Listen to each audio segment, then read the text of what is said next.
Tick-tock, time to rock. Good evening, good morning, good afternoon to all the Christians, the Muslims, the Jews, the atheists, the agnostics, the Hindus, the Buddhists, everyone all around the world who's watching right now. Thank you for joining us. This is the first time I've been live with Islam Critiqued, a.k.a. Colin. How you doing, Colin? I'm doing great, David. And as soon as I turn the YouTube video down, I need to mute that. Yeah, I'm doing great. Glad to be here. Thanks for having me. Awesome. Just let me check everyone hear us clearly. Just make sure it's good to handle these things at the beginning. All right, so we wanted to get together for a little while now for a live stream, and tons of people have asked me to get you on for a live stream. A lot of them are girls. So it's those I think it's those piercing blue eyes that they want to see on the live stream. Hopefully it's something a bit more in depth than that. But, yeah. Hopefully it's the content. Now, I think we have to what do we have here? Mystic says, David with no facial hair is so strange. Yeah, I know. I feel naked without any facial hair. Just so you guys know, that was for a Jeffrey Epstein video. Jeffrey Epstein didn't have facial hair, so I had to cut off all my facial hair to play Jeffrey Epstein in Muhammad Meets Jeffrey Epstein. And whenever I get around to editing that will be up.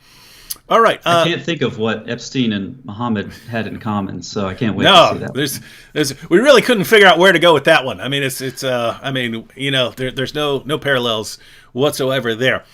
Vocab actually wrote that script, which is cool because we have slightly different senses of humor. So people who watch them can notice there are kind of there are differences in the way we script out our episode. But Colin, of all the different things you could do in the world, just so everyone knows, we have some topics that we're going to get to. But it's just good in case anyone isn't familiar with Colin and the work he does. Have a little introduction here at the beginning. But Colin, of all the things you could be doing in the world, why are you making videos about Islam and the origins of Islam and things like that? Sure. Well, there are a lot of different reasons. Originally, I saw your debates a long time ago, along with several others. Perhaps that was what sparked my interest because I kept hearing Islamic apologists saying different things, disagreeing on some pretty key issues. And I thought, there's a way I can get to the bottom of this. And I'll just read the text for myself. And so that's what I started doing. Over time, just developed a love for Muslims and a desire to reach them.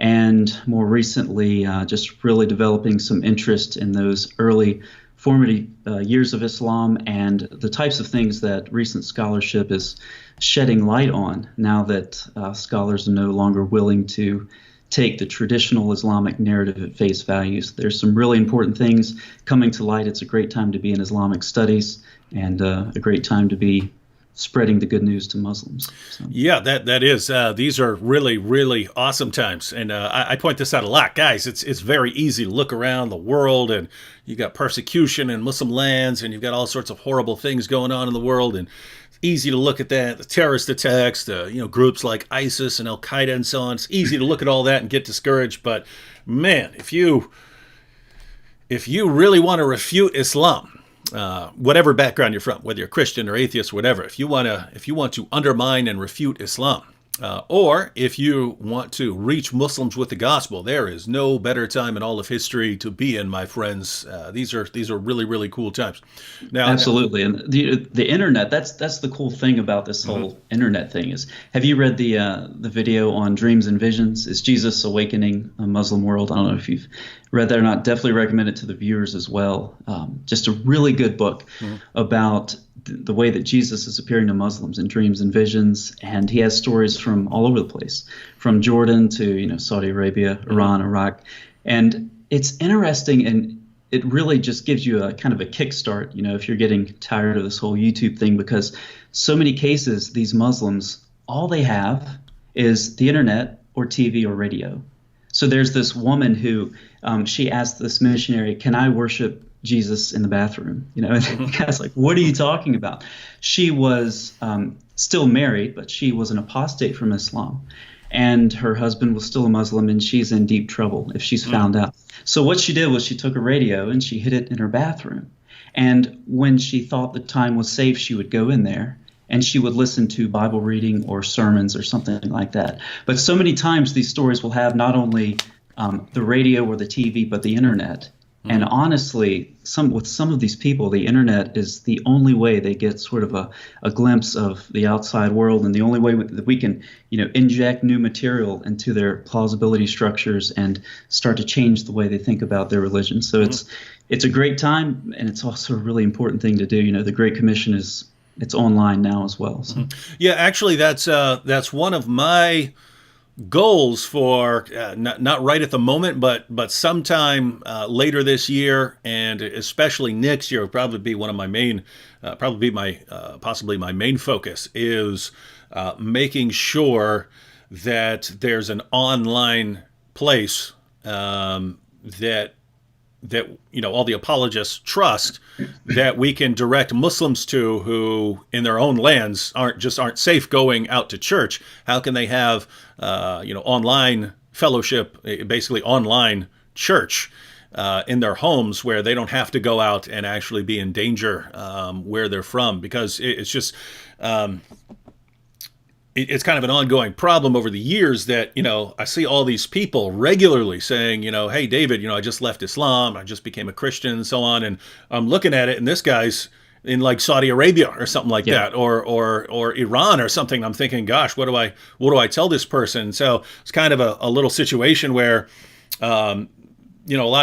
these people are converting, but I don't know who's, discipling them or who they're going to end up with and stuff like that. So has to be kind of more organized, right? Like more organized, like here's all the material refuting Islam. Here's all the material showing that Jesus is Lord. Now that you've converted, here, make sure you're grounded in the basics of theology. Make sure you're grounded in the basics of apologetics. And if you're in a place where it's not safe to actually go out to other, be part of a fellowship and to be discipled, we'll make sure that you have everything you need online. And so, that's really important. And it seems so abstract. You and I know, and everyone else who does this, you sit here and you look at a camera and you talk and blah, blah, blah. There's an ex-Muslim woman in a bathroom, listening to these videos. Yep. There's a man somewhere who's hiding in a closet or his bedroom, listening to these videos. And so it really makes a difference. So it's not as abstract as it feels. Yeah, I'm looking. What's cool here is there are lots of other people who want to get involved. So we had Reason Answers Apologetics videos said. Act 17 apologetics got me interested in Islam, and Islam critique convinced me to start a YouTube channel. I'm so excited to see you together. And there are other comments like that. I'm not going to get to all of them, but here's another one. David, I'm 20 and you inspired me to start an apologetics YouTube channel. I start recording next week. That's awesome because, gosh, 10 years ago I was telling Christians, I was telling big Christian ministries, guys, do not miss this opportunity that these platforms are providing to get truth around the world. And it was, come on, that's just passing phase, David. And now, fortunately, everyone wants to jump in there. So cool times. Shout out to Oliver Kennedy in the super chat. He said, "God bless, keep up the great work," and Stevie AF as well. All right. So, there is one more. There is one more issue that we have to. There was one more. Big problem, elephant in the room. Why should we listen to anything you say, Colin, when I've heard from very reliable sources that you deep down you know that Islam is true, but you're being paid so much by Jews that you're refuting Islam for the money that you're getting in this world, even though it's true. Why should anyone listen to you, given that that's a fact? Well, you should listen to me because the Jews are wise investors. I mean, they're not going to make a bad investment. So take the Jews' word for it. Listen to Islam critique. Listen to David Wood. Ignore all of the money that we're just stuffing in our closets and under our mattresses.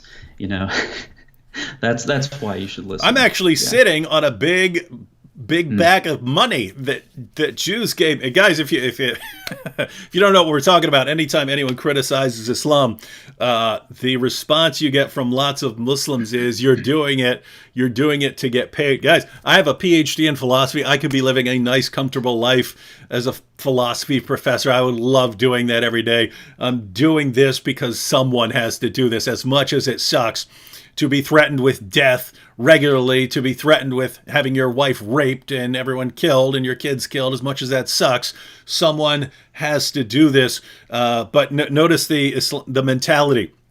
You guys can't actually have a problem with us modeling our lives after a guy who had sex with a 9-year-old girl and did all these other horrible things and called for the violent subjugation of the entire world. You can't possibly have a legitimate problem with that.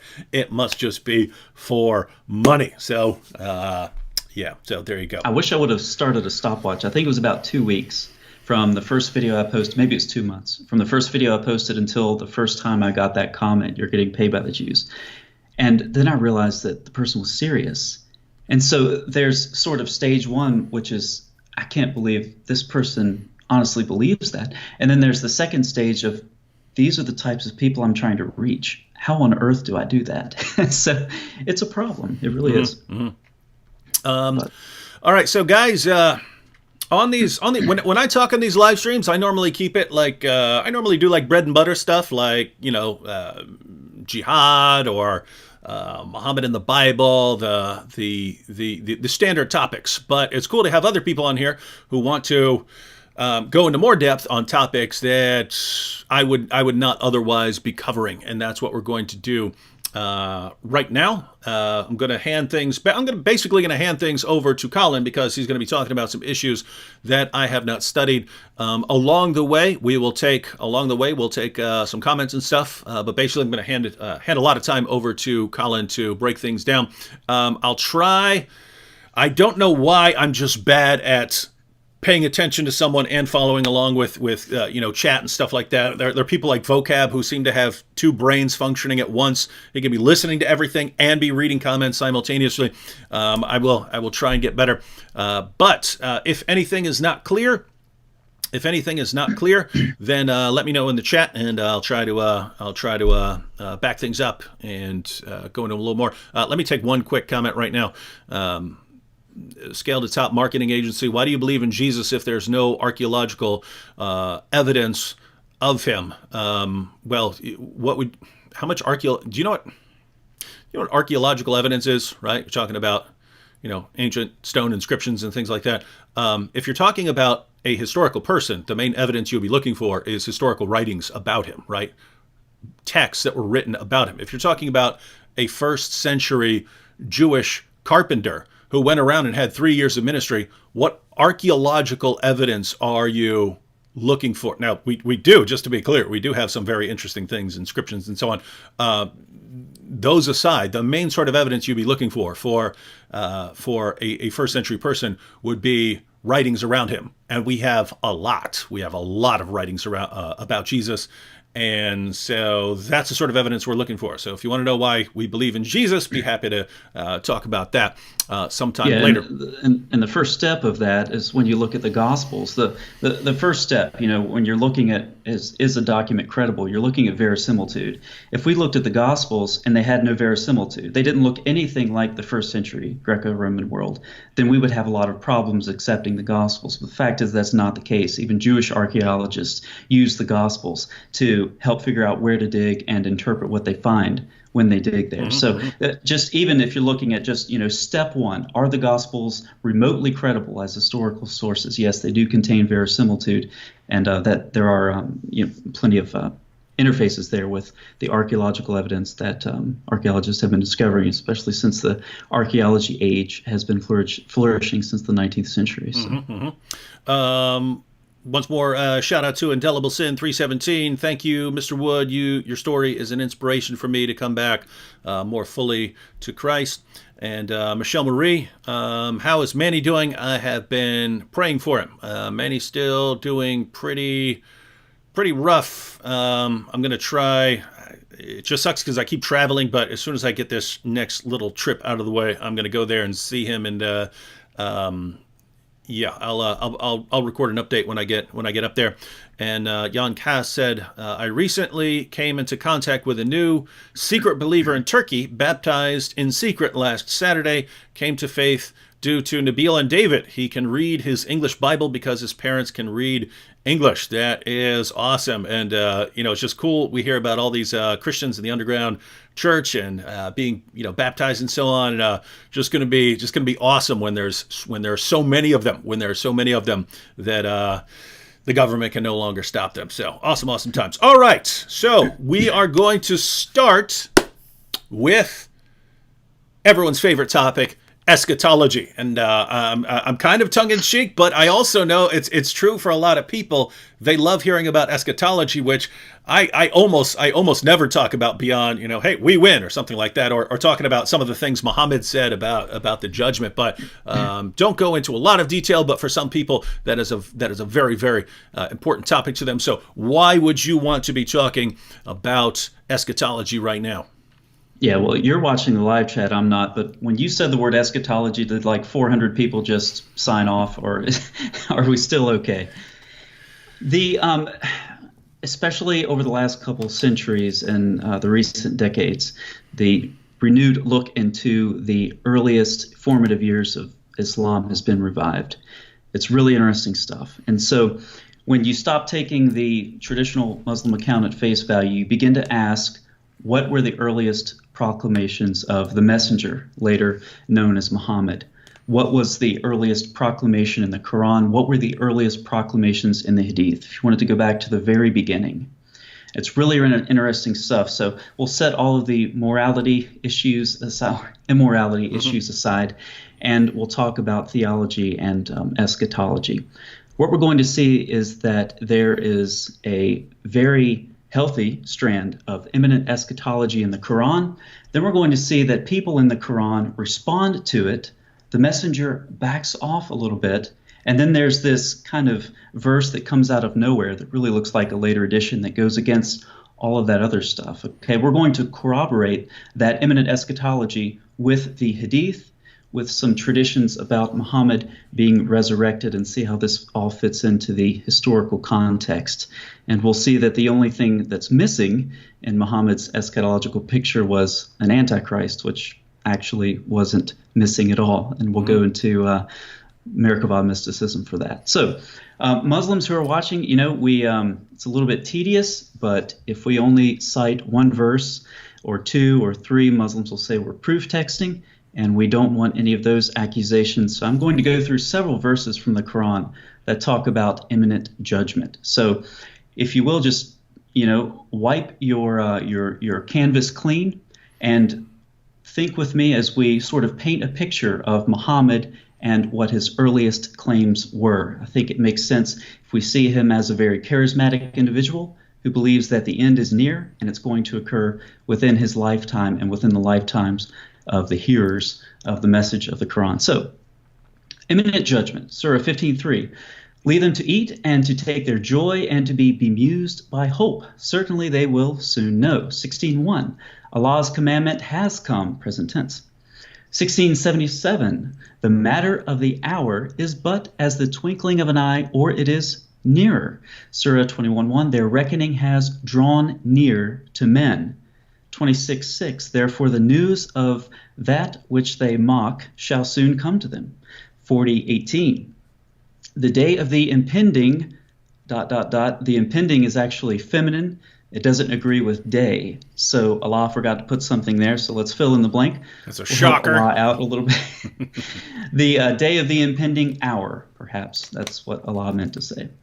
Surah 40:70. They, that is those who criticize the messenger, they shall soon come to know. 53:57 is my favorite. The near event, the near event draws nigh. Literally, it's the impending is impending. Surah 52:7-8. Most surely the punishment of your Lord is about to fall. And 54:1, the hour has drawn nigh. Are you picking up on this, David? Do you see how close judgment is? Sounds pretty close. Surah 36:49, it will seize them while they are still disputing. 67:27-29, but when they shall see it, nigh the faces of those who disbelieve shall be sorry. And it shall be said, this is that which you used to call for. And then blah, blah, blah. So you shall come to know who it is that is in clear error. 78:40. Chastisement is near at hand. 75:34 through 35. Not even Sam Shamoon could do all this, could he? Nearer to you is destruction, and nearer again. Nearer to you and nearer. That's my favorite one. Now there are some objectors. Okay, we have some objections. 13:6. And they ask you to hasten on the evil. So these are people who are mocking the claims of the messenger. And they're saying, bring it on, bring it on. Surah 22:47. And they ask you to hasten on the punishment. 26:6. Therefore the news of that which they mock shall soon come to them. 29:53. They shall ask you to hasten on the chastisement. And that's repeated in 37:176. And then Surah 76 through 7. They think it to be far off. We see it nigh. So, clear picture, imminent eschatology, and then we have some who are mocking the messenger. Then, as a response, we see some hesitation on the imminence of the judgment. So, 17:51, maybe, this is the messenger speaking, maybe it has drawn nigh. Maybe. 27:72, maybe there may have drawn near to you somewhat of that which you seek to hasten on. 33:63, perhaps the hour is near, and that's repeated in 42:17. And then we have this kind of oddball verse, 72:25, say, I do not know whether that which you are threatened to be nigh, or whether my Lord will appoint it for a term. This actually, some scholars have said this really looks like a later addition to sort of cover this imminent eschatology, which was never actually realized. There are no later additions? What the heck? Come on, man. Which part of perfectly preserved right down to the letter didn't you understand when you read it in all those Muslim texts? Yeah, all right, go ahead. It's interesting. I didn't read it in all those Muslim texts. That's part of the problem. But one of the later editions. So these are corroborated by the Hadith, and there have been scholars over the last century who have done a lot of work in the Hadith collections, and the problem becomes when you do all of this work looking for the historical core. Where is the historical core of this information? You end up with so little, especially in the Sirah, that by the time you're done, scholars are saying, is it really worth the time we're putting into this? But some work that has been sustained over the last century is looking at the Hadith collections and saying, okay, what are the earliest traditions? Which ones most plausibly go back to the messenger? And Shoemaker actually has a whole bunch of these all combined together for us. So I'll just read through some of these. This is from Stephen Shoemaker's book, The Death of a Prophet. And he cites all of his sources, and I'll just read them all for you. So he has been sent with the hour in order to avert you from a severe punishment. Okay, this is referring, of course, to Muhammad. Muhammad himself said, my coming and that of the hour are concomitant. Indeed, the latter almost arrived before me. Muhammad has been sent on the breath of the hour. The hour has come upon you. I've been sent with the hour like this. And this is the apostate prophet videos going through my head right now, where he makes fun of the two-finger tradition. But Muhammad joins his fingers together. This is the Spock Hadith. He joins his fingers together and says that the hour is this close. And that's in Sahih Muslim as well. Muhammad pointed to a young man and said, if this young man lives, the hour will arrive before he reaches old age. And again, if he lives long, he would not grow very old until the last hour would come. And then there's a tradition which describes the building of the first mosque in Medina. And Muhammad says, nay, build a booth like Moses. In other words, don't put all of that work into it, because he says the affair will happen sooner than that. So if you build this structure, in a very sound way, if you put a lot of time into it, the hour is going to be here. So don't just build it quick. Build it like they did back in the days of Moses, and that'll be good enough. So we have, how would I rest happily, knowing that the man has taken the horn in his mouth and waiting for the order to blow. The messenger of God described him to us and said, that's referring to the Antichrist, the Dajjal, some of those who see me or hear my words will live to see him. So pretty clear that these hadith corroborate the Quran. Now, there are several reasons to think. Could you repeat that last part of that last hadith? Sure. Are you referring to the one about the Dajjal, the Antichrist? Yes. No, as far as the people who hear him. Yeah, the messenger of God described him to us and said, "Some of those who see me or hear my words will live to see him." Yeah, interesting stuff. So why should we think these are early? Well, there are a couple of reasons, and one of them is that it's unlikely that later Muslims would come back and put these words on the lips of Muhammad or put them on the pen of Allah in the Quran. It's highly unlikely that Muslims would do that because these traditions actually became very problematic, to put it honestly. And I can't even read Tabari's treatment on this, but because it's so funny. But scholars have pointed out that this goes back to an early core of tradition that apparently Muhammad proclaimed, and it goes back to that early important time. And the evidence is that the Muslims didn't just jettison it when the hour didn't come. They didn't just toss it. Instead, they tweaked it little by little. And this, like I said, I can't read Tabari's account because it's even funnier than the hadith about the rock taking Moses' clothes and running off with. But Tabari, in volume 1 of his history, pages 182 and 183, he gives his analysis. Okay.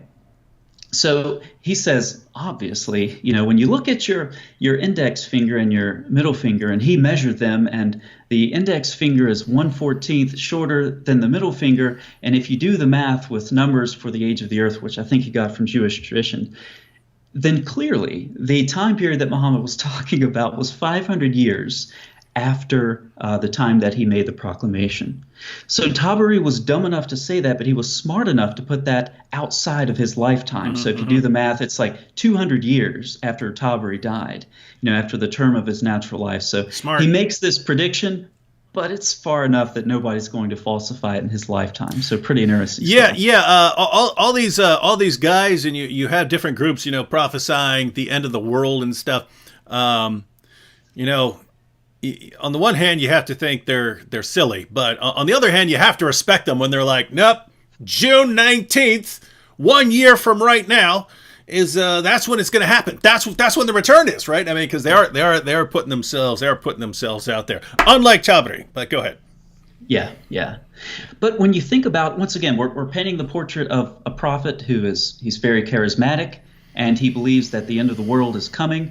And part of this is the theological context of the Quran, because the question is asked when the Quran talks about messengers. There have been messengers sent to everyone, and where are all these messengers? And there end up being, I don't know, a couple 100,000 of them.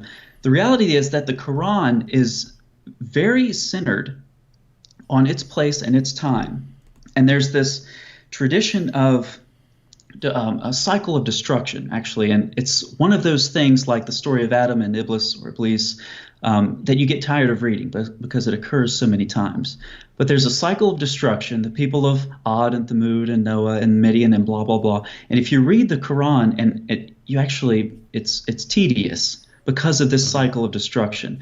But the short story is that the Quran pictures a group of people, successive groups of people who inhabit the same geographical region, which is where the Quran puts its hearers. Very clearly, the geography of the Quran is northern Arabia, just south of the Dead Sea there, in that area.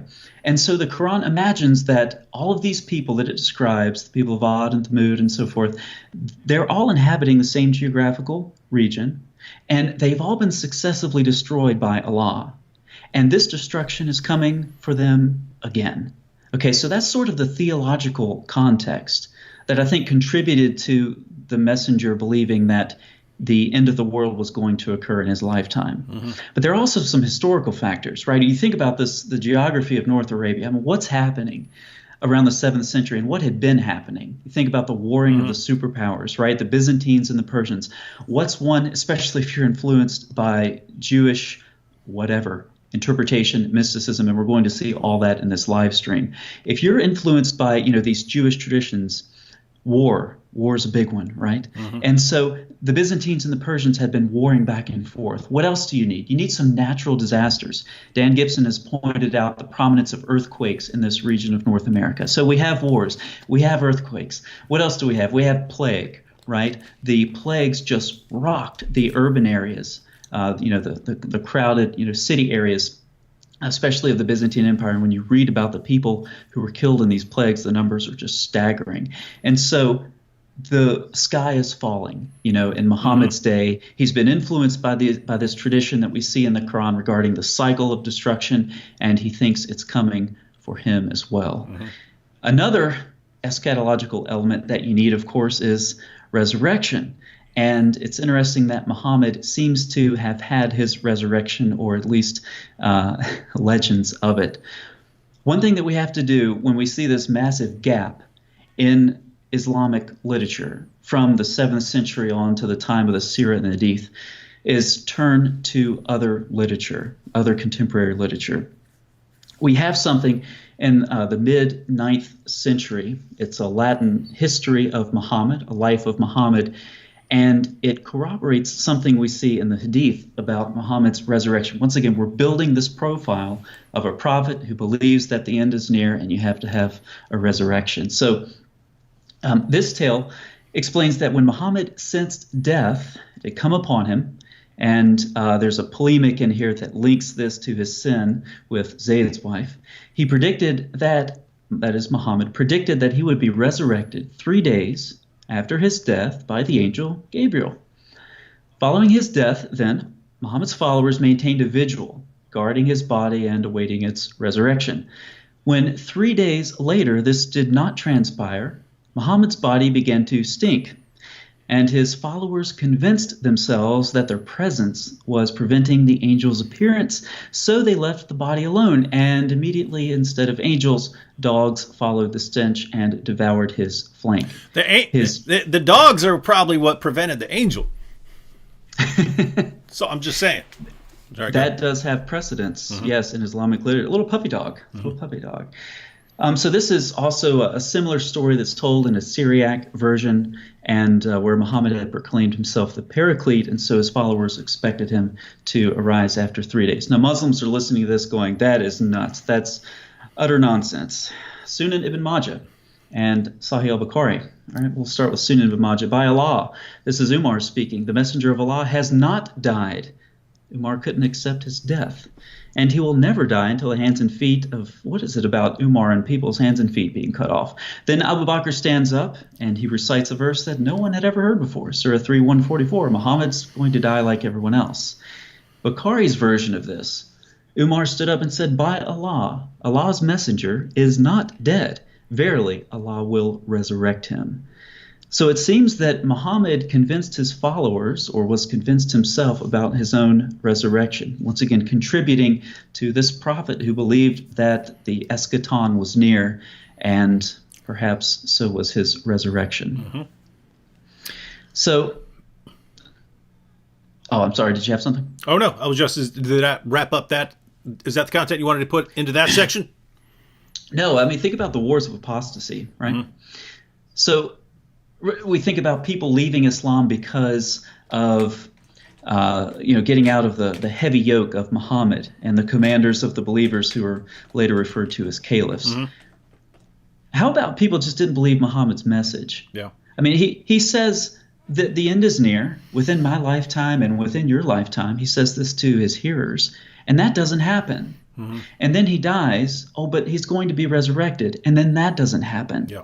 When you think about the massive waves of apostasy in early Islam, it seems to me that this was connected every bit as much with Muhammad's theology and his failed eschatology as it was with, getting out from under Muhammad's heavy yoke. But what's Islam today? If I go ask a Muslim, what's religion? What's your religion about? Well, what's it about? It's about Tawheed. It's about oneness. And why did Muhammad come? He came to restore the Arabs, right, to monotheism.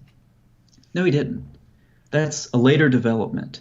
The earliest proclamations in the Quran, the earliest traditions in the Hadith that we see go right back to Muhammad as this eschatological prophet who believes that the end is near. It's within his lifetime. It's going to happen, and it never does. So, And so then we have yeah. the apostate wars when people have to be brought back in. All right. Yeah, you all getting this here? So go ahead and especially for people who are just tuning in now, just kind of sum up just what you said right there in case they missed anything. Okay. The quick summary would be that we have good reason to believe that the earliest traditions, whether it's Hadith or Quran, that go back to Muhammad are proclamations of an imminent eschatology that's going to occur within the lifetime of Muhammad and the lifetime of his hearers. We even have associated with this traditions about Muhammad's resurrection. Of course, none of this came to pass. But when we kind of take a step back and look at this, look at the theology of Muhammad, the cycle of destruction in the Quran, successive generations destroyed, and Muhammad says it's all coming for us too. And then we look at the historical circumstances, the warring of the superpowers, the plagues, the earthquakes. It looks like the end, and Muhammad thought it was. And that seems to be the earliest teaching of the messenger, the earliest teaching of the Quran and the Hadith. And of course, the problem is this never materialized. And then it's real easy to suggest at that point that Muhammad's following just stopped after his death. It just diminished almost to the point of nothing. But then it was revived, resurrected. He did have a resurrection. It was resurrected by Abdul Malik and al-Hajjaj in the late 7th and early 8th century. Without those two figures, we wouldn't have Islam. I really don't believe. And something else that's interesting is that I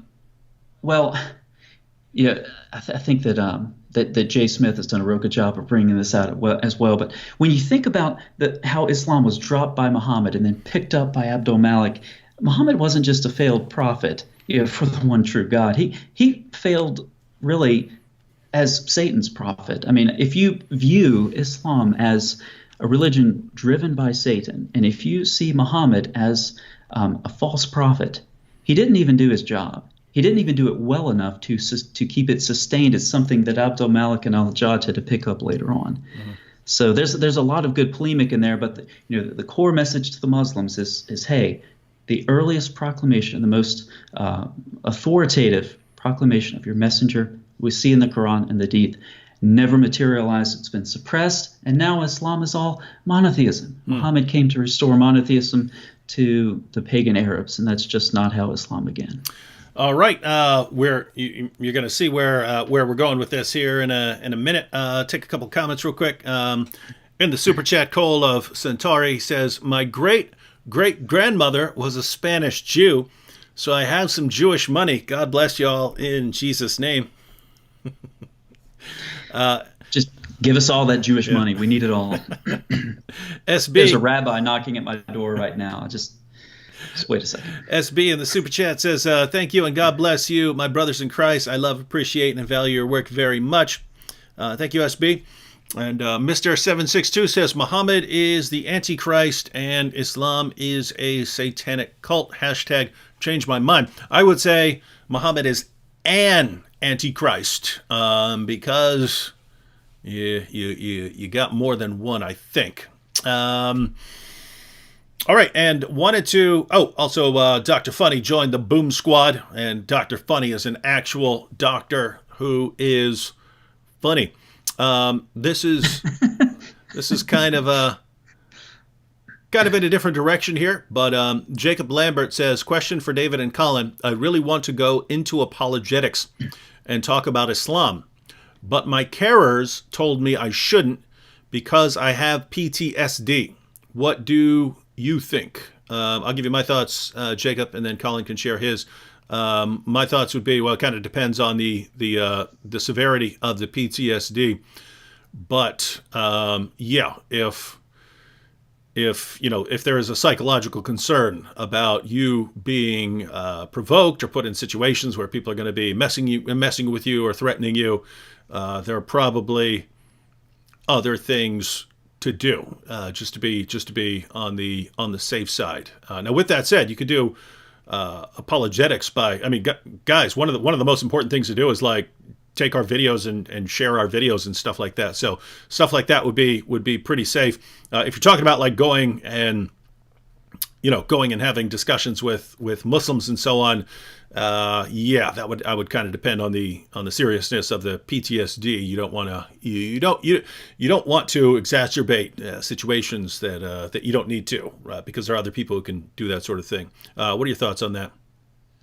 Yeah, I'm not sure what he means by cares, but a decision to go into apologetics that's I think a decision that's going to be made with you and your church, your pastors, your leaders, and so forth.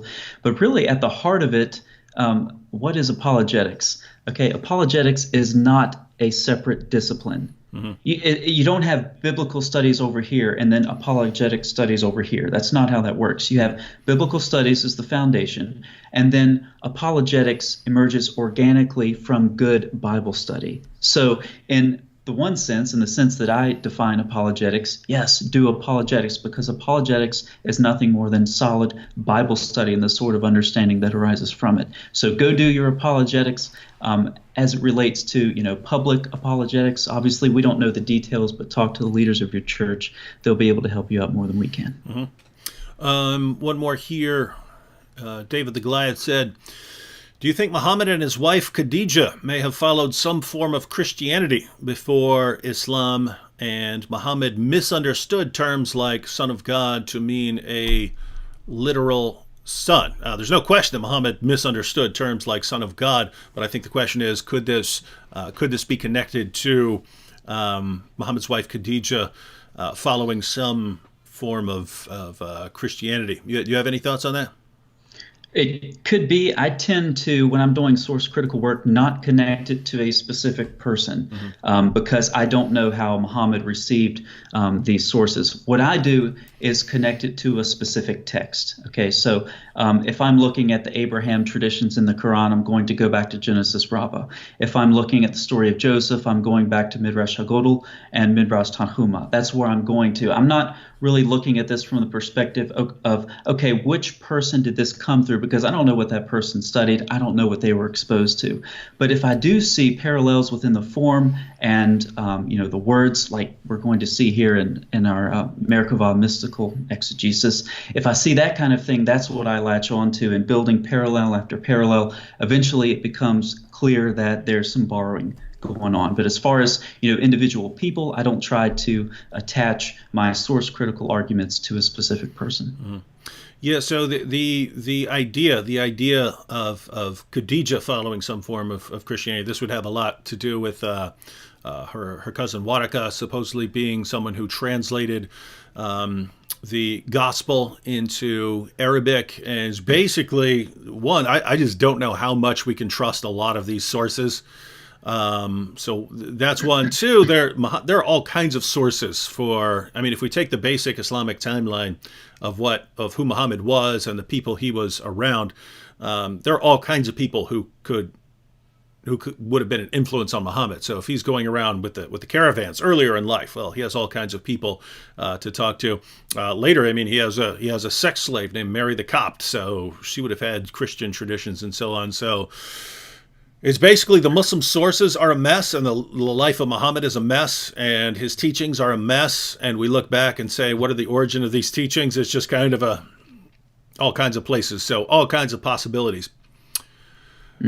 All right, so do you ready to continue on to the next issue? On through the mess? You just said it's a mess. It is a mess. We're about to get into a mess for sure. All right, so for those who heard the word eschatology and were like, why are we going to talk about eschatology?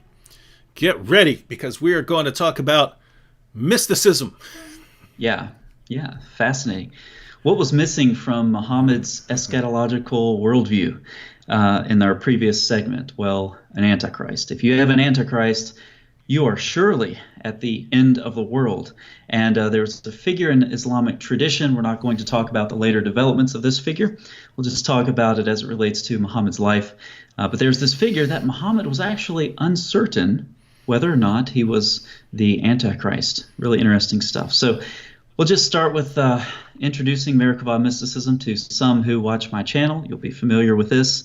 though I think this discussion will still help you out a lot because it's a complex mess, as David put it. And, we'll just start with sort of an introduction. Okay, so we'll start with the word. Merkabah just refers to chariot or a throne chariot. It's a Hebrew word. It's spelled with a B-A-H at the end most of the time, but the B in Hebrew doesn't have something called a dagesh. So it's pronounced Merkavah with a V sound. But if you type it in Google, for whatever reason you'd want to do that, you'll spell it with a B as in Merkabah. So like I said, it refers to a throne chariot. And Merkabah mysticism is something that draws off of esoteric, mystical exegesis of passages in the Bible like Ezekiel 1. So Ezekiel 1 just, it's a very interesting vision there that Ezekiel has. He's in exile. And to put it briefly, he has a vision of God on his throne. Really important that Ezekiel sees this because this is, as I said, during the exile. The temple gets destroyed and so forth. And you have all of these people now, some of them still faithful, but they're outside of the Holy Land. They're outside of the borders. In the ancient Near East, gods were often limited by geographical boundaries. And so if you go from one region to another, you cross the boundaries. Now you're in the territory of God A, B, C, and D. You pay your respects, you pay your homage to them. Ezekiel's outside of the borders of Israel, but he sees God on his throne. God is still sovereign. Moreover, God's throne goes wherever he wants it on a whim. So God is enthroned over the whole cosmos. This is what Ezekiel sees. It's a really important message. This is the earliest form of mysticism that we see emerging in the Tannaitic period. That would be starting about the 1st century. A lot of these traditions are related to or go back to Rabbi Akiva, very big name, obviously. I'm sure most people watching are familiar with Rabbi Akiva, once again spelled with a B-A at the end, but pronounced with a V. And the goal of the Merkabah mystic was to see what Ezekiel saw, to put it short. The temple was destroyed, obviously, in Ezekiel's time. When else was it destroyed? It was destroyed in AD 70. The temple was destroyed. Ezekiel saw a vision. The temple was destroyed in AD 70. Some rabbis started this mystical exegetical tradition. Think about this from a religious Jew's perspective. A Jew who's involved in the cultic worship at the temple, and I'm using the word cultic not like Jehovah's Witnesses, okay? It's a technical term. It refers to ritual worship, okay?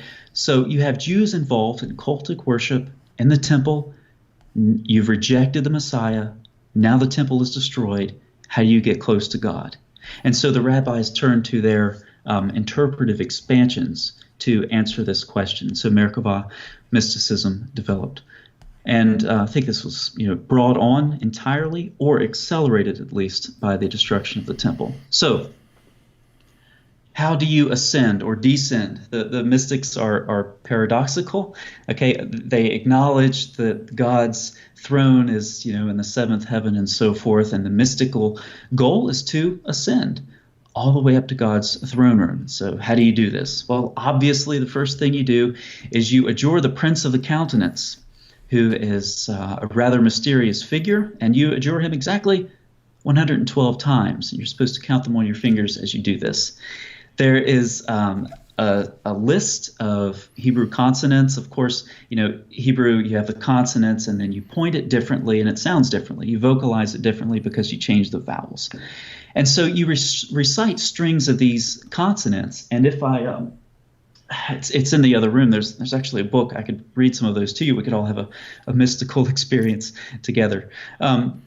So that's something else that you do. Another preparation that you make is intense Torah study. You're going to have names of God written down because you're going to have to present these to angels who guard each one of the Hekalot, each one of the Hekal, the temples, the palaces, on the way up to God's throne room. You're going to have to show them these magical seals, and you're also going to have to know their names, which is very difficult because their names get more and more complicated the further you go. Okay? So some of the things the mystics would do is they would cloak themselves. Does that sound familiar? They would induce these sort of trance-like states and mutter to themselves and so forth. There's somebody else who did that. I can't remember who it was. But anyway, we'll get to that. He's joking. He's joking, ladies and gentlemen. Go ahead. Everybody's like, Book of Revelation, Sahih Bukhari.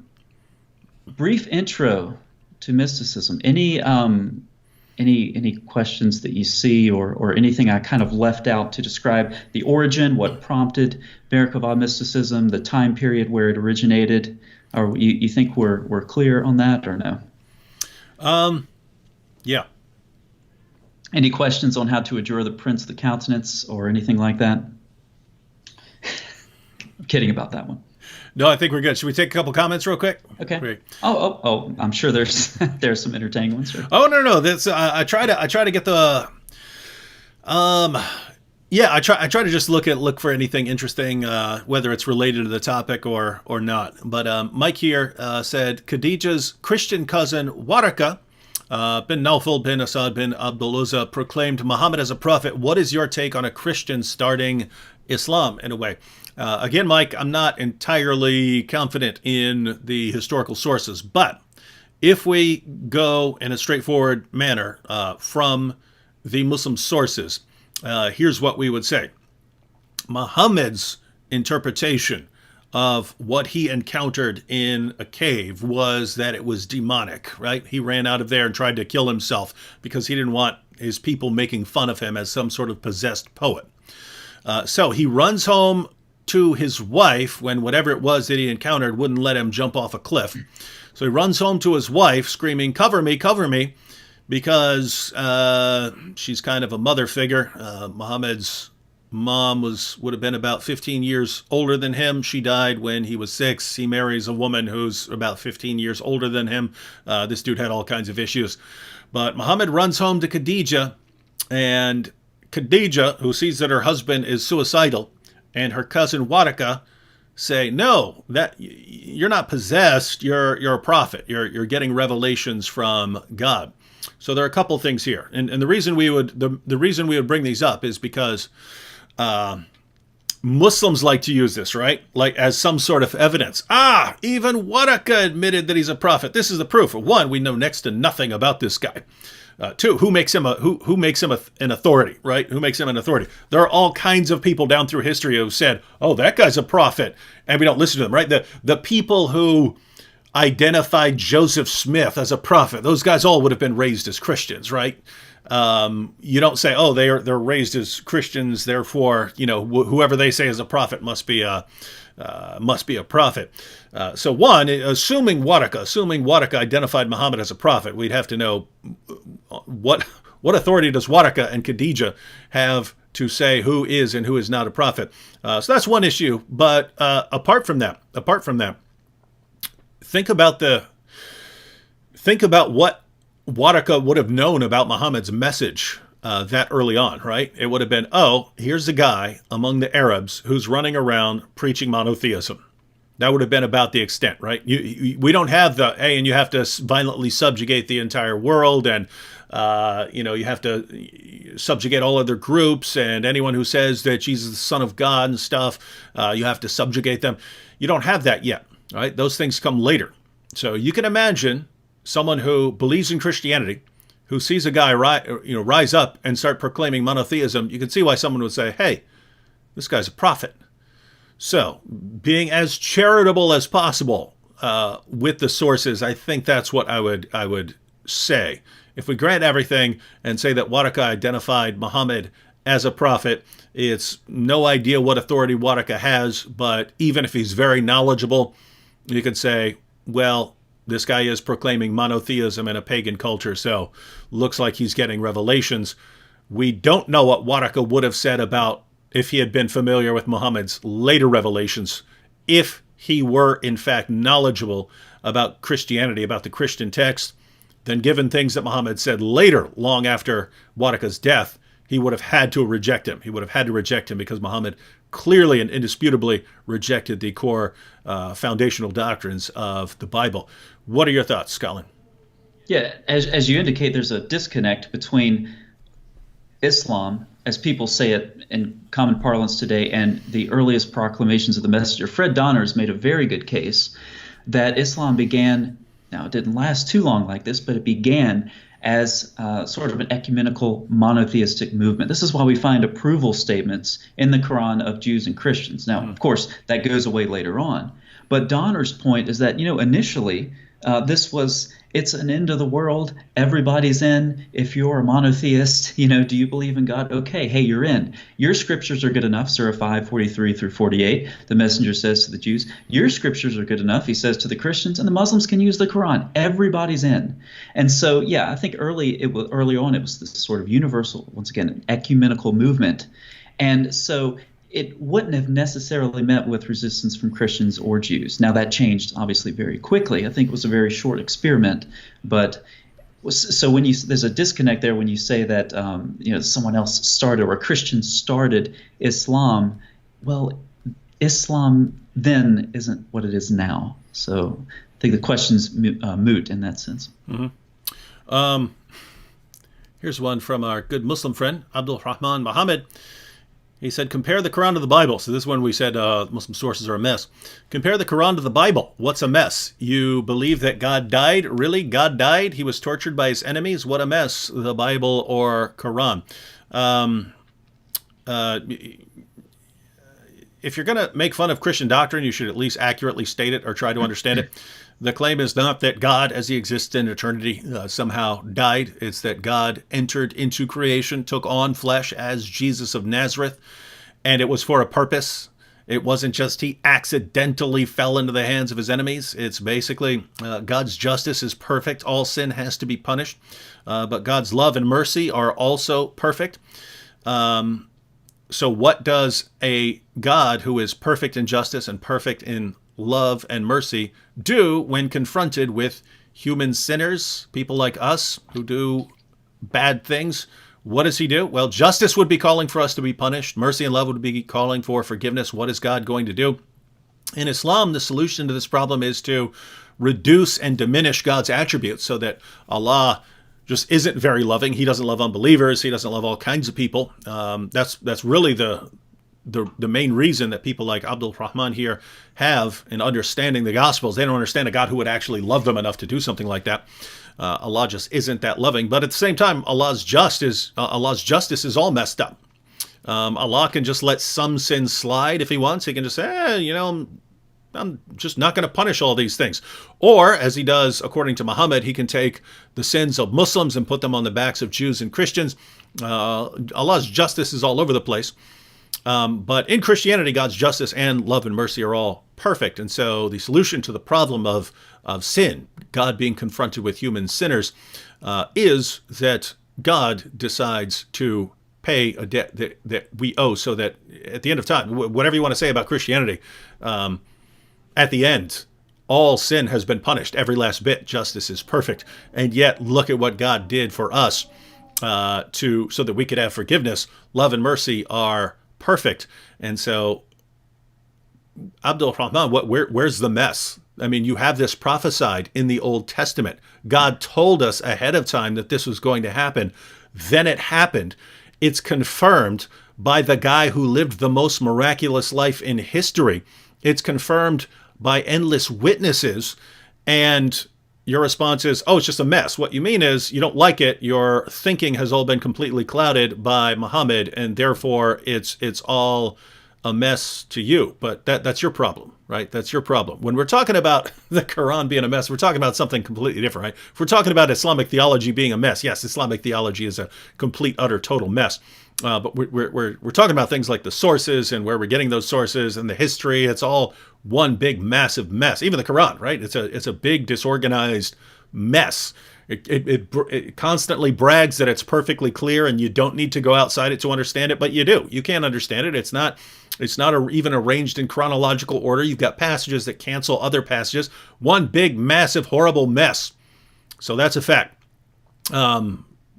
Just keep in mind, though, when you're calling the Bible a mess, you're also talking about a book that your Quran confirms. Your book, your Quran, affirms the inspiration and the preservation and the authority of the Jewish and Christian texts that you just called a mess. So your book affirms what you call a mess. That is sad, dude. You need to repent. You're going to face Allah for rejecting his words one day, according to your beliefs. Anything you wanted to add to that there, Colin? I just wanted to. Well, he's been running his mouth in the chat, so I just wanted to get off that, even though it's kind of a tangent. You focused on what God did, and that's the key, and it's put very, very straightforward in Romans 3, and this is verse 26. It was to show his righteousness at the present time, so that he might be just and the justifier of the one who has faith in Jesus. What biblical theology does is that it puts the solution to the sin problem where it needs to be, and that's in God's realm. When we sin, we are out of God's presence. God is life, and so death follows. We have to die. Jesus took that death on himself, and he had to do that as God so that he could be just and the justifier. It's not something that we can do. Our sins are an offense before God, and they need to be made right in a way that God approves of. When it comes to the Islamic doctrine of sin, I'm really not sure, but it seems to me something like when Muslims die, they're tortured in the grave, and then they cross over the bridge over hell. They may or may not make it, who knows, but either way, they're going to have massive thorns tearing at their flesh as they cross, and then when they cross, they are going to retaliate on other Muslims for the sins committed in this life, and then they will be purified from the sins committed in this life, and then they may get into paradise depending on if they make it past that 1 cubit line that Muhammad talked about where you could still go to hell. So when we think about the doctrine of sin between Christianity and Islam, I'm still going to maintain that the doctrine of sin is a mess in Islam, and the Islamic texts are a mess in Islam for a whole variety of different reasons. But seriously, though, to this person, God is just and the justifier. In biblical theology, the problem of sin is put in the realm of God. That's where it needs to be, because he's the only one who can provide a solution for the sin problem. So in a nutshell, for the Muslims, you are not righteous enough to live in the presence of God. That means if you are ever going to live in the presence of God, you need a righteousness that does not come from yourself. You need a righteousness that comes from somewhere else. The gospel is a message about how God gives you his righteousness because you're not good enough on your own. In Islam, you're kind of on your own, in which case you are pretty screwed. You're in all kinds of troubles, dude. You're in all kinds of trouble. And what do? You make fun of it. You make fun of the Bible, and the Bible affirms, the Bible is affirmed by your book. Quick shout out to Nate Lawrence, who joined the Boom Squad, the greatest group in the history of humanity, and Theosis Redneck in the super chat, who said for commercial viability. But for those of you who don't know what he's talking about, YouTube said it reserves the right to just cancel channels based on whether they're commercially viable. There's no reason for YouTube to do that except unless they're planning on banning lots of channels down the road based on their content and they want a justification. There is a quick comment here from Jimmy Kahn. Jimmy Kahn, when I was talking about the Bible, said it's abrogated. I assume he's saying that according to the Quran, the Bible's abrogated. Jimmy, if the Bible's been abrogated according to your Quran, then Allah is the worst communicator in all of history, the most absolutely horrible communicator ever. And that's what you're just telling me right now. Because Surah 5, verse 43, the Jews come to Muhammad to judge a dispute that they were having. Allah says they come to Muhammad. So they come to Muhammad. They're saying, Muhammad, would you judge this dispute we're having? Allah says, why are they coming to you when they have the Torah? And then he tells them if they don't judge by the Torah, they're in rebellion against God. Does that sound like it's been abrogated, that it's no longer in play? Because it really sounds like Allah is saying, Muhammad, why do they need you when they already have their revelation? Right? Just a few verses later, directed towards Christians, Allah says, let the people of the gospel judge by what Allah has revealed therein. If any fail to judge by the light of what Allah has revealed, they are no better than those who rebel. And the next verse says that Muslims judge by the Quran. So if you actually read your book, which you obviously don't, Jimmy, if you actually read your book, you'd find that the position of the Quran is that Allah has sent prophets into all the world, And this actually ties into some of what we were talking about earlier, the eschatological view and so on. The Islamic position is Allah has sent prophets into all the world.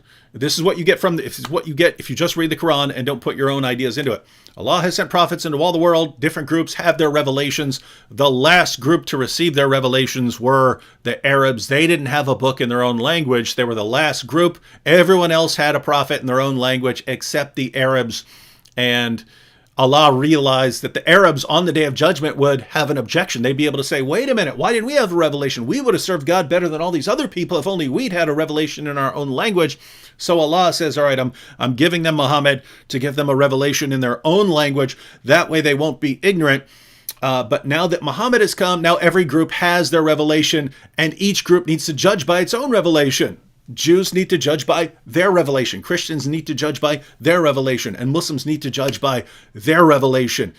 And so that's the position of the Quran. What happened was eventually Muslims started going out and actually looking at these other revelations and realizing, these don't line up with Islam at all. They must have been corrupted. Even though according to the Quran, no one can change Allah's words. No one can change Allah's words. The Bible, the Torah, the gospel were still authoritative for Jews and Christians. Makes no sense if they'd been corrupted. But they started realizing this, so they had to say corrupted. Why? They couldn't say the obvious, namely, hey, Muhammad didn't know what he's talking about. They'd get their heads chopped off for saying that. So they had to say corrupted. But fortunately, Jimmy, we're not in that position. We can look at Muhammad and say, okay, Muhammad thought that all the other revelations line up with him. They don't.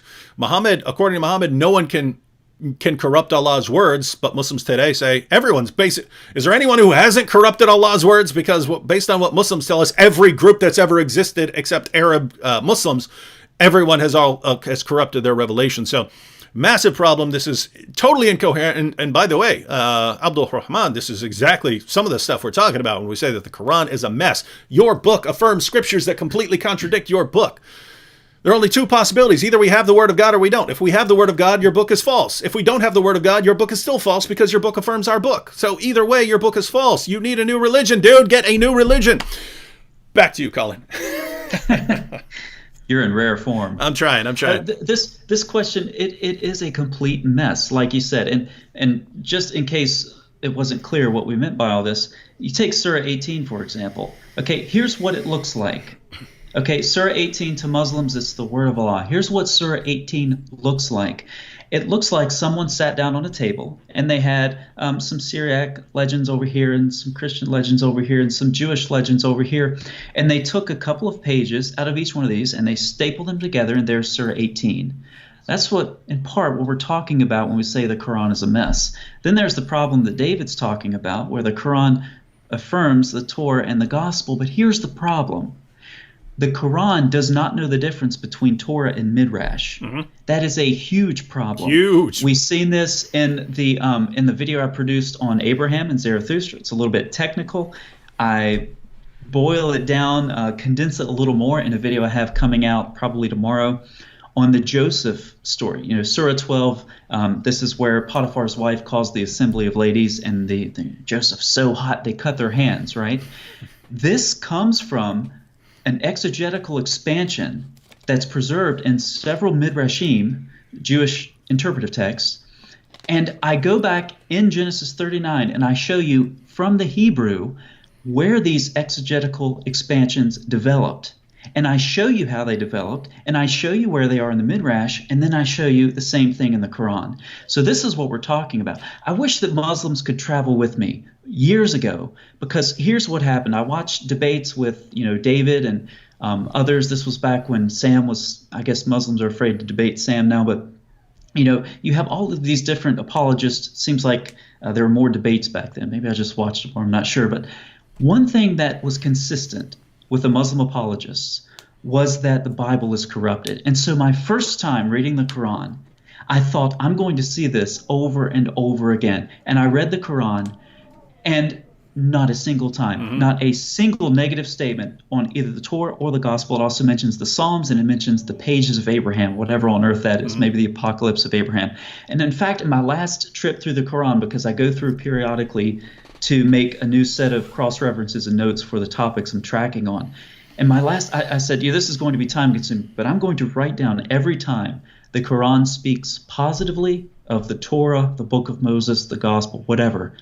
And I got sick of it by about the third or fourth chapter.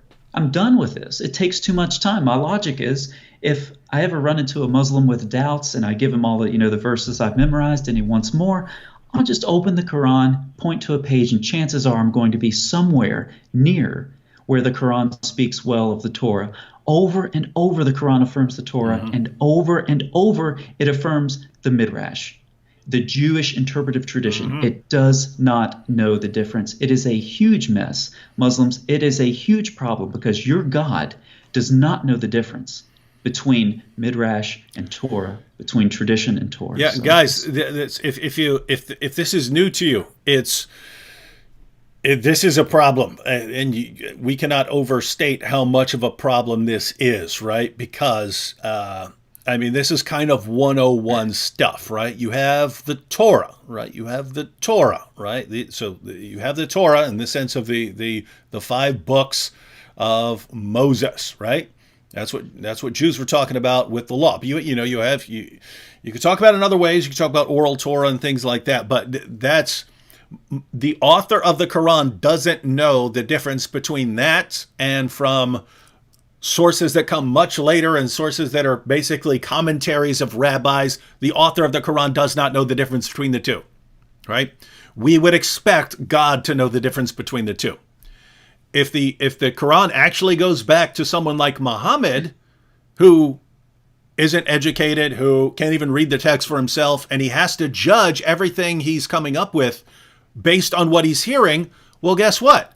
There are Jews quoting the Torah and there are Jews quoting the Midrash. He doesn't know the difference. He just hears Jews quoting this stuff, right? So if the Quran comes from Muhammad or from some other source or something like that, we can understand that. What doesn't make sense at all is the idea that it comes from God, because God, if he is omniscient in Islam, he should know the difference between the Jewish sources. One quick comment here, and then it'll be back to you, Colin. Wahid said, how do you respond to someone who says that the Quran can't abrogate itself? It's pretty simple, Wahid. You hear this from Muslims nowadays who basically don't read their sources, don't read their materials, and they're looking for some sort of basis for saying that when the Quran talks about abrogation, it's actually talking about earlier scriptures and so on. But these are people who have no clue what they're talking about. One, their most trusted hadith collections are filled with stories about Muhammad's companions saying this verse abrogated that verse. This verse abrogated that verse. So if they want to say they're wrong, then they're saying that Muhammad's companions, the people who learned the Quran from Muhammad himself, they all got this wrong and they didn't understand what abrogation meant, and no one ever bothers to correct them. Muhammad never bothered to correct them and say, what? You're talking about what? You think abrogation is this part of the Quran abrogating that part of the Quran? Second, if you go to the passages of the Quran that deal with abrogation, like 2:106 and so on, 16:101, if you go to the commentaries on this, the historical background for the revelations of these verses were that the unbelievers were mocking the Muslims because their prophet kept contradicting himself, right? They were making fun of Muhammad, saying, hey, your prophet reveals one thing one day, and then he comes back later and reveals something totally different. What's going on with your prophet? That's the historical background. I would say in response to those guys pointing out that the Quran contradicts itself, in response to those things, then Allah revealed that, Allah can abrogate or cancel verses in favor of other verses, right? So that's the historical background. It's not an issue of the Quran canceling prior revelations. Third, you have, according to the Muslim sources, all kinds of verses that were revealed as part of the Quran that aren't in there anymore. So the verses about breastfeeding an adult 10 times or 5 times. Notice what you have. It was revealed as part of the Quran that if you were worried about being sexually tempted around someone, then the woman should breastfeed the man 10 times, and then that was too much, so it got abrogated, changed to 5 times, and then people didn't like that, and then Aisha's sheep ate the verse, and so on. But you have entire chapters of the Quran coming up missing in Sahih Muslim. Abu Musa talks about 2 entire chapters of the Quran coming up missing. He says that Muslims just hardened their hearts and weren't reciting them enough. Over 100 verses, according to Aisha, came up missing from Surah 33. We know that this is just a case of people forgetting stuff, because this is what happens when you don't write it down and you think that you can preserve it by memory, and then the people who have it memorized get sent into battle and die. We know what the problem here is, but the only possible defense Muslims can have, as ridiculous as it is to say that all the passages of the Quran that were lost were abrogated. So if a Muslim wants to say the Quran cannot be abrogated, or the Quran cannot abrogate itself, they have no defense of any of this. Muhammad's companions are unreliable. The Quran is hopelessly contradictory. The historical context makes no sense, because, again, the historical background for these verses was that the Quran was contradicting itself and Muhammad was changing his revelations. And Muslims have no explanation for why so many passages, entire chapters, large passages, individual verses, phrases were abrogated from the Quran. If they throw out abrogation, they have to say these things were just lost. And so that would be my response, Wahid. And in the super chat real quick, Kara said, oh, dang it just went away. I'll have to scroll down to it. All right, Colin, did you want to get back to our topics, or did you want to add something on anything we've been discussing here? Let's get back to it. Yeah. So when we left off, we talked a little bit about Merkabah mysticism, where it originated in time, and how it originated from texts like Ezekiel 1. We talked about the temple was destroyed in Ezekiel's time, and he saw a vision. The temple was destroyed once again, of course, in the first century, AD 70. And so it's a problem for religious Jews. How do we live out our religion? Reject the Messiah? How do we deal without a temple? And so this gave rise to, accelerated this whole mystical tradition. So, story time, everybody. We'll go to Sahih al-Bukhari, and I'll just read a typical tradition, okay? As we go through this discussion with Ibn Sayyid and Muhammad, he's a Jewish boy mystic, okay? He lives in Muhammad's time in Medina, and what you're going to find is that these traditions are start to finish embarrassing for Muhammad. It's absolutely marvelous, miraculous that they were preserved, because at every step of the way they're embarrassing. So I'll just read one example from Sahih al-Bukhari, then it's a lot to unpack, and we'll wade into the weeds fairly deeply as we go through this stuff. But here we go. So this is Bukhari 6174, using an approved Muslim translation. Umar talked about Muhammad and Ubay bin Ka'b. They went into the garden in which Ibn Sayyid was present. When Allah's messenger entered the garden, he started hiding behind the trunks of date palms. Okay, those little cartoons where you have like this, rabbit going from one tree to the other, and he's hiding behind the trees. That's what we have going on here. Muhammad is hiding behind the trunks of date palms, intending to hear something from Ibn Sayyid before the boy could see him. He was lying on a bed, he was covered up with a sheet, and he was murmuring. Ibn Sayyid's mother saw the prophet and said, "Look, it's Muhammad." And Muhammad's cover was blown. Ibn Sayyid stopped his murmuring. The prophet said, "If his mother had kept quiet, then I would have learned more about him." So that's one example of these stories.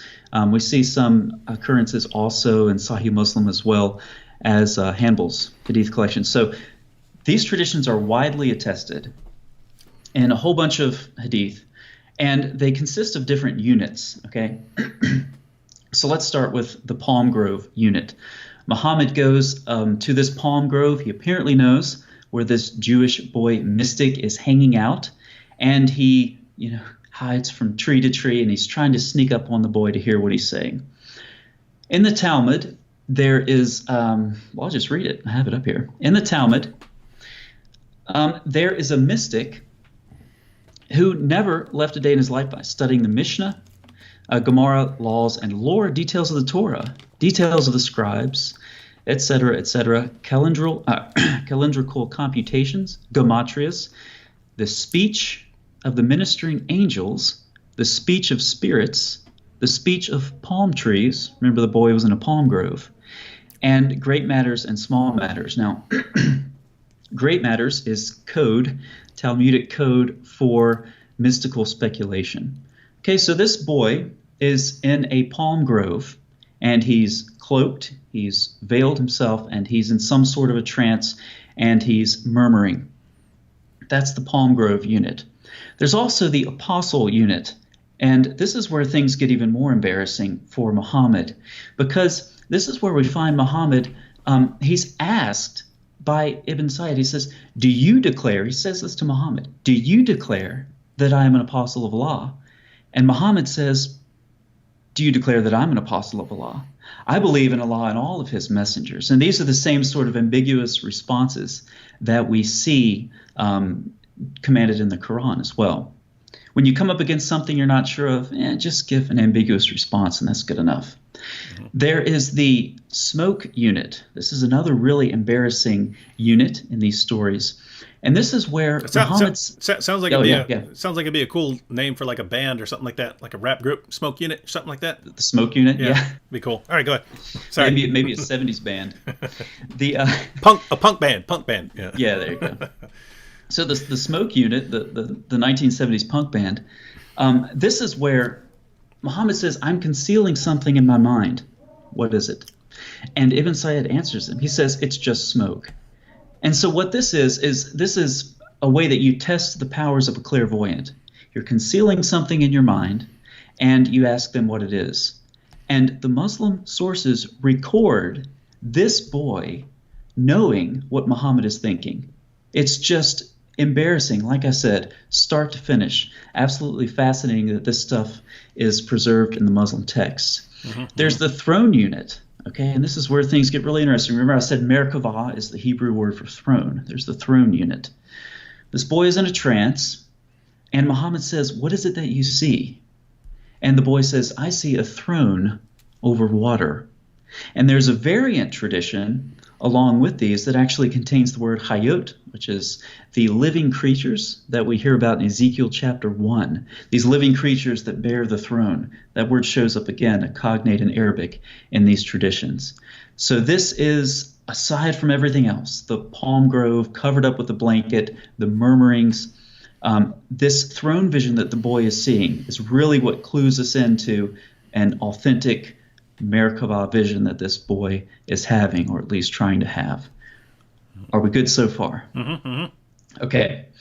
All right. So and this is where the Antichrist issue comes up, because there's the Umar unit where Umar says, do you want me to kill him? Do you want me to chop his head off? He's a nice guy, right? And Muhammad says, if he is who I think he is, you won't be able to kill him. And if he's not, it won't do any good. Once again, these sort of ambiguous responses that Muhammad gives, he doesn't know what's going on. He doesn't know what to think of this mystic Ibn Sayyid. Interesting stuff. Mm-hmm. The Sahih Muslim, there's another interesting detail. This is an objection I've gotten from Muslims a couple times. So this is the throne unit. And we have, once again, this ambiguous sort of question-answer period. The messenger of Allah said to him, do you bear witness that I am the messenger of Allah? And by the way, this is, I'm using the Dar al-Salam, so this is 7346 or 2925. Do you bear witness that I am the messenger of Allah? And he said, do you bear witness that I am the messenger of Allah? The messenger of Allah said, I believe in Allah and his angels and his books. What do you see? So once again, that ambiguous Q&A. He said, I see a throne over the water. The messenger of Allah said, you are seeing the throne of Iblis, or Iblis, over the sea. So I've had Muslims bring this up because this was in my previous video where I published a video on this topic. And somehow they think that that's some sort of a refutation. I'm not quite sure why. But this gets into some really problematic issues. Because what you have in the throne unit is this boy seeing a throne over water, and Muhammad saying, that's the throne of Satan. So Muhammad knows exactly what this boy's doing. He knows exactly what this boy's seeing. And he's not disapproving of the mystical processes that the boy's employing. He's actually sneaking up on him, trying to figure out what the boy's up to. It's really interesting stuff. But how would Muhammad hear that the boy, or see what the boy is seeing, whichever it is, it's not clear. Is Muhammad in the trance with him, or is he outside of the trance? How would Muhammad say you're seeing the throne of Satan over water? There are two answers to this question. I'll give one answer that's I think plausible, but then the second answer is probably closer to the truth because we see a parallel to this in the Quran. So the boy sees a throne over water. Muhammad says it's the throne of Satan. For those who really want to dig into this, and I'll speak about it in very specific terms and then less specific, there is a rabbinic method of interpretation where you see a word, especially a verb, in a particular stem. You know, Hebrew has a whole bunch of verbal stems.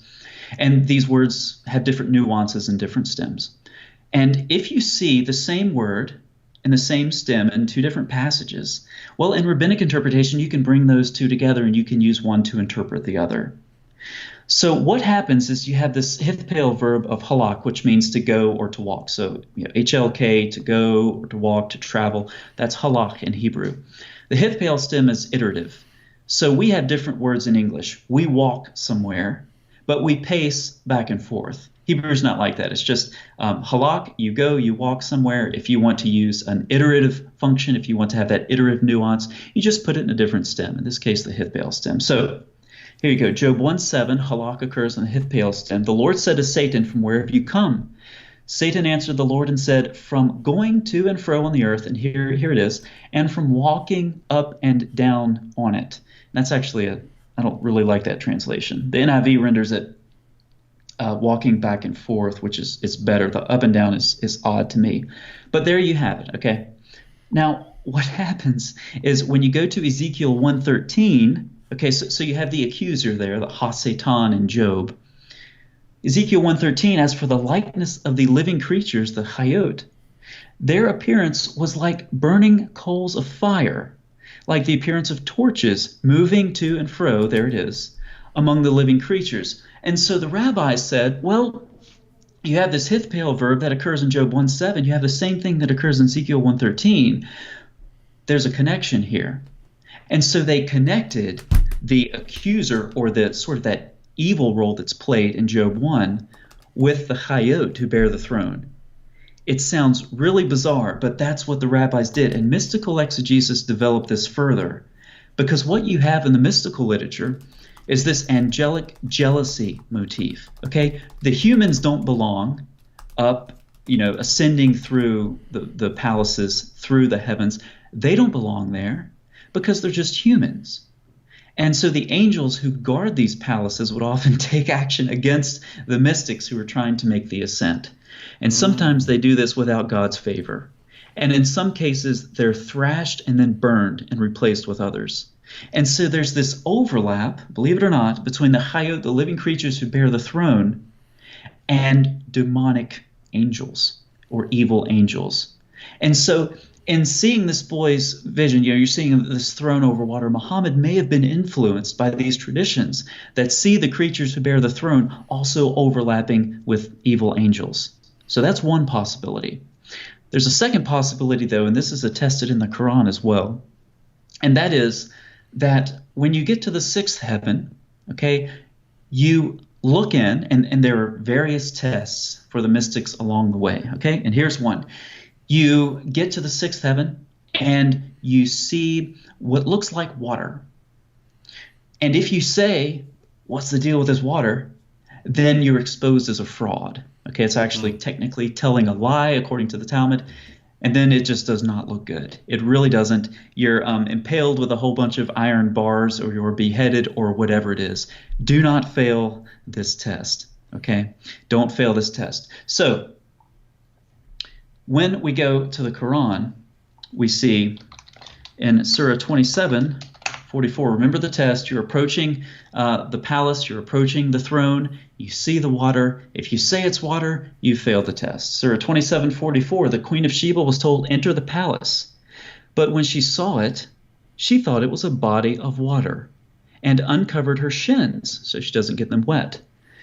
He said, that's Solomon, indeed, it is a palace whose floor is made with smooth glass. She said, my lord, indeed, I have wronged myself, and I submit with Solomon to Allah. Lord of the worlds. This is part of the mess that we're talking about with the Quran. Because what happens is back in the Tannaitic period, there is something called the Hekkalot literature. Okay, Hekal is temple, palace, it's plural, so it gets the plural oat ending. So you have the Hekkalot literature. There are various recensions of this. And there are two traditions preserved in this literature. This is very early stuff, well before the Quran, Muslims, and it shows up in the Babylonian Talmud as well, which is, again, before the Quran. One tradition is the four who entered paradise, okay? So Rabbi Akiva, who we talked about earlier, and some of his companions, they attempt to make the ascent, and calamity falls on all of them except for Akiva. He goes in and he comes out in peace. He makes it okay. One of them is fooled. And this is later connected in the Hekkalot literature in a different recension to the water episode. And the water episodes are originally separate from the four who entered paradise, and the water episode is just as we've described it. When you see the water, do not say, water, water. That's a trick. You failed the test. You're out. You're a failed mystic. You're going to die. You're going to be driven crazy or something like that. These two traditions were combined in Hekkalot literature, and we see them represented in the Talmud as well. So this will be the four who entered paradise, and they are, then it gives the name of the rabbis, including our famous Rabbi Akiva. And Rabbi Akiva says to them, when you get to the stones of pure marble that look like water, do not say, water, water, for it is said, and then it quotes a psalm as scriptural proof that you are a liar. So when I saw this, just imagine you're reading through this mystical literature. I don't even remember this verse was in the Quran, but then I saw it and my jaw dropped on my last trip through the Quran. I said, I know exactly where this is from, but I bet I'm not the first one to think of this. And so then I started looking, and Christopher Morey Jones, David Halperin, and several scholars have published on this, that they've traced this tradition from the Hekkalot literature, to the Talmud. It shows up in the second Targum of Esther as well, and right to the Quran. And so the Quran, just full stride through this story of Solomon, jams in this tradition from the Hekkalot literature and then keeps right on going. Absolutely fascinating how that works. But back to, Muhammad and seeing the throne of Satan. Once again, Muhammad could have interpreted the boy's vision as him failing this test. He failed. He thought it was water. He thought it was a throne over water. He failed the test. He's out. He's a failed mystic. And so Muhammad attempts to issue a correction. So everybody with us so far? Yep, I think so. Okay, cool. We're wading through the weeds a little bit, but not too much. Well, the plus side of having a live stream like this is it's a video later. So if it's too fast for anyone, you can always go back and go through it. But for anyone who's tuning in late, there's always an ongoing issue of where Muhammad's stories and teachings came from. Because even if you just look at like a surface level, right? If you just scratch the surface, Islam just looks like a combination of Jewish teachings, heretical Christian teachings, and pagan practices around them at the time. In other words, if you take a lot of what's in the Jewish sources, a lot of things the Jews would have been talking about, a lot of things the heretical Christian groups would have been talking about, and a lot of the pagan practices that are around him, and you roll all of that up into a ball, you get Islam, right? So it looks like this is a guy who just can't distinguish between anything that he's interpreting, and he's just trying to compile all of this into his religion. So that's what it looks like on the surface. The question is, how deep can you go with this stuff, right? When you look at very specific teachings in the Quran or in the Hadith, can you actually trace those things back? Can you trace them back to the certain teachings of Jewish rabbis or things like that? And that's what we're working on now. So did you want to continue along those lines? You want to take a couple comments or what? Well, what you're talking about, tracing these things back, and that's really the key, is looking at the parallels. And when the parallels begin to stack up, this is how you make a really strong case. And so there are several touch points in the Quran with mysticism. Surah 73 and 74 start off with vocatives. O you, wrapped in a garment. O you, cloaked one, arise and warn. And so when we talk about Ibn Sayyid, in these mystical practices, and we talk about Muhammad as well appealing to these mystical practices, it's not just in the Hadith. Now, it's in several different collections, but it also shows up in the Quran as well. Surah 73, Surah 74, Surah 27, 44. Once again, going back to the Hekkalot literature, you have two theophanies in the Quran that were, looks like, covered up later. Some interpreters like Jalalain want to say, well, no, he saw Gabriel, because you can't see Allah in Islamic theology. But once again, we're talking about the earliest proclamations of the messenger and the earliest beliefs of Muhammad. When we do that, we go right back to Merkabah mysticism, among other things. And exactly what David said, what you see with the Quran is this whole ball of Jewish and Christian tradition and legend and folklore and Syriac folklore and all of this stuff just rolled into one. We keep coming back to this whole "it's a mess" thing, but we're trying to guide the viewers through some of the weeds of this mess. Mm-hmm. And everyone who's watching, obviously, Colin and I, if you look at the videos on his channel and compare them with the videos on my channel, there's obviously a lot of overlap. We do cover a lot of the same issues because we respond to Muslim apologists and things like that. But also notice he deals with a lot of stuff that I don't deal with, right? That I don't focus on. So his link to his channel is in the description box. So just, if I'm assuming you're here because you're interested in issues dealing with Islam and Christianity and so on. So make sure you are subscribed to his channel. Again, the link is in the description box. Take a couple quick comments real quick. This is from earlier from Abdul Rahman. He said, your book, it was not corrupted. I don't recall even bringing that up. I'm saying, according to your book, our book is not corrupted, right? If you're saying it's a mess, then you are attacking your own book and your own God and your own prophet, because your own God and your own prophet affirm not only the initial inspiration, but also the preservation and the authority of my book. And so when you say it's a mess, you just made fun of your own God, dude. You just made fun of your own prophet. You made fun of your own book, which affirms my book. So you got some repenting to do. Now, you said, because I could have sworn your Christians admitted that it's corrupted. No, this is called equivocation. You don't know what's going on here. Let me break this down for you. We talk about things like textual variants. Why? Because it's just a fact that there are textual variants. A textual variant means if you have multiple manuscripts of the Bible, and we have a lot of them, if you look at different manuscripts, sometimes you'll see things like spelling differences and so on.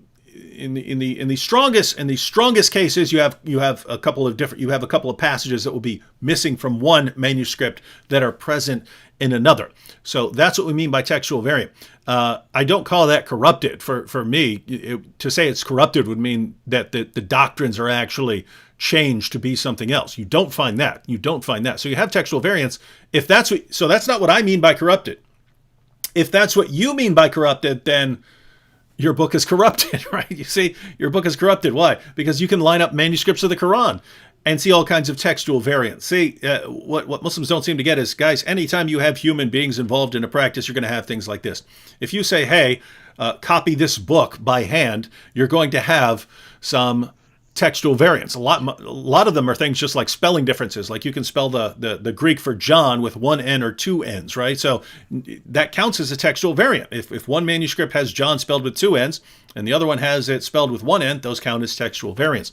So the question is, what do you mean by corruption? If you mean, hey, there are textual variants, guess what? Your book's been corrupted. But to say corruption, you'd also have to ignore that we have something called textual criticism, where when you have a manuscript and it says something different, you can usually trace that back to where it comes from, right? Because if some guy copying a manuscript in the Middle East makes a mistake, well, that mistake doesn't pop up in manuscripts from Europe or Northern Africa or something. So you can usually spot them. So again, if that's what you mean by corruption, then you've got a problem too, because you have the same issue with the Quran. But that's not what I mean by corruption.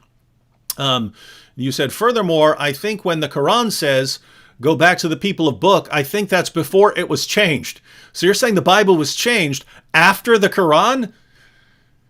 Well, you got multiple problems there. One, the Quran says no one can change his words. It doesn't say no one can change his words until right now, right? That's not what it says. Two, we have copies of the entire Bible before the time of Muhammad. So if you're saying it changed afterwards, we've got copies of it before. So notice, Abdul Rahman, you have no idea what you're talking about. You don't know what the situation is with the Quran. You don't know what the Quran teaches. You don't know the situation with the Bible. And somehow you're trying to fit all of this together. You don't know what abrogation means. You don't know any of this. You don't know anything. And yet you're filling the comments section trying to share your great wisdom with people who dedicate our lives to studying this stuff. How does that make sense in your head, right?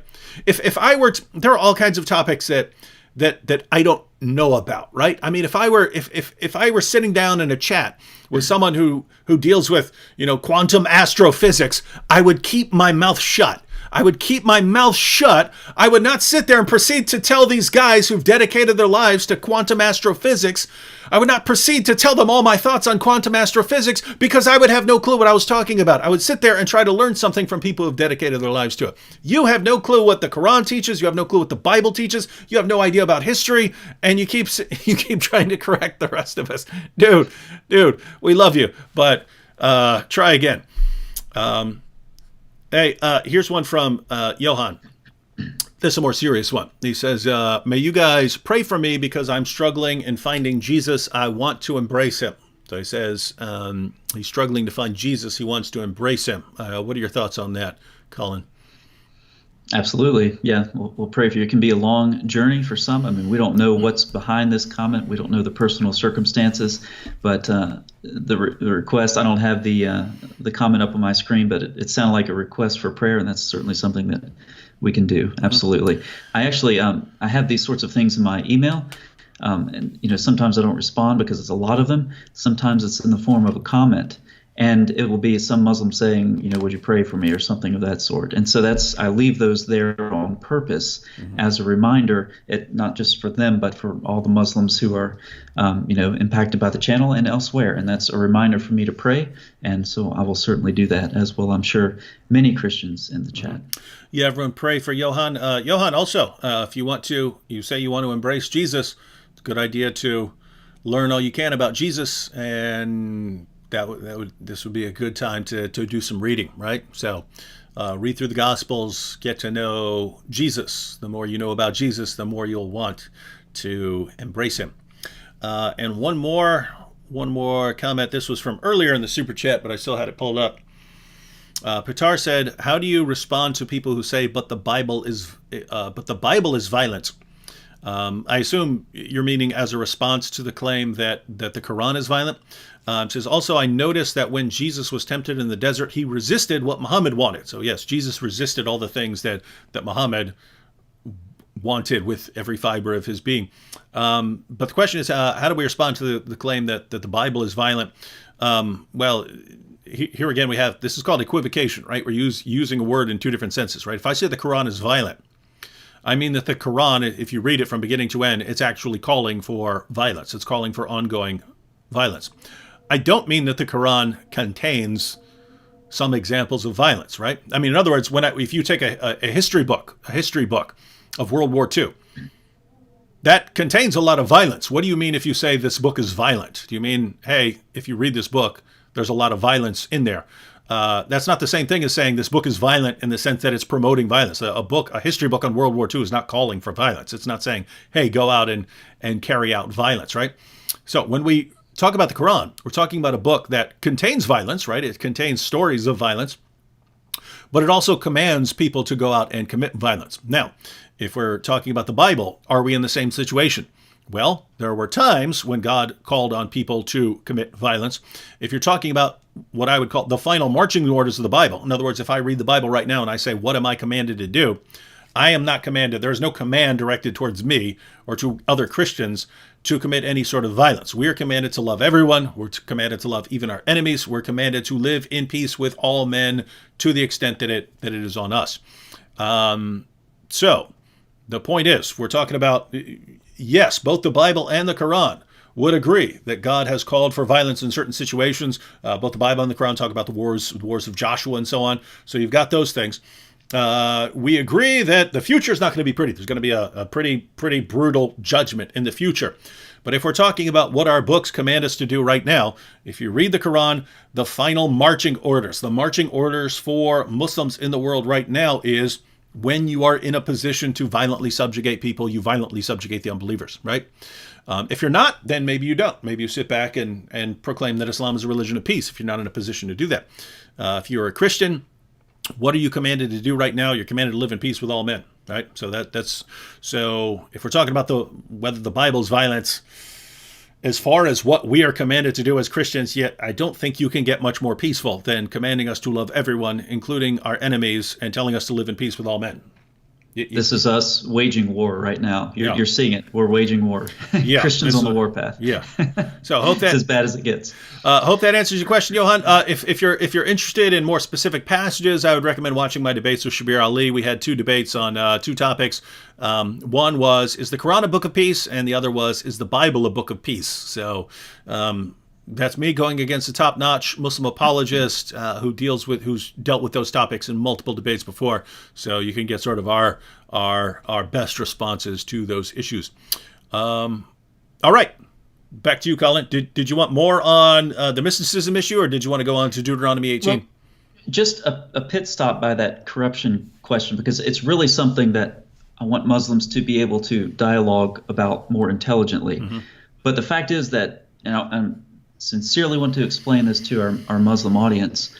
It's not something, because of the way Muslims have been brought up in their theology, the corruption of the Quran is not something that's in their plausibility structure. So we all grow up with different beliefs that are shaped by society, by religion, whatever. And we either accept or reject information based on whether or not we think it's plausible. And these, have all of these sociological factors built into them. Muslims, because of the way that they are brought up, if we say something like the Quran is corrupted, it's outside of their plausibility structure. They automatically reject it. This can't be right. This is not what I've been brought up to think. But the fact is that's just wrong. And I would ask you to consider that.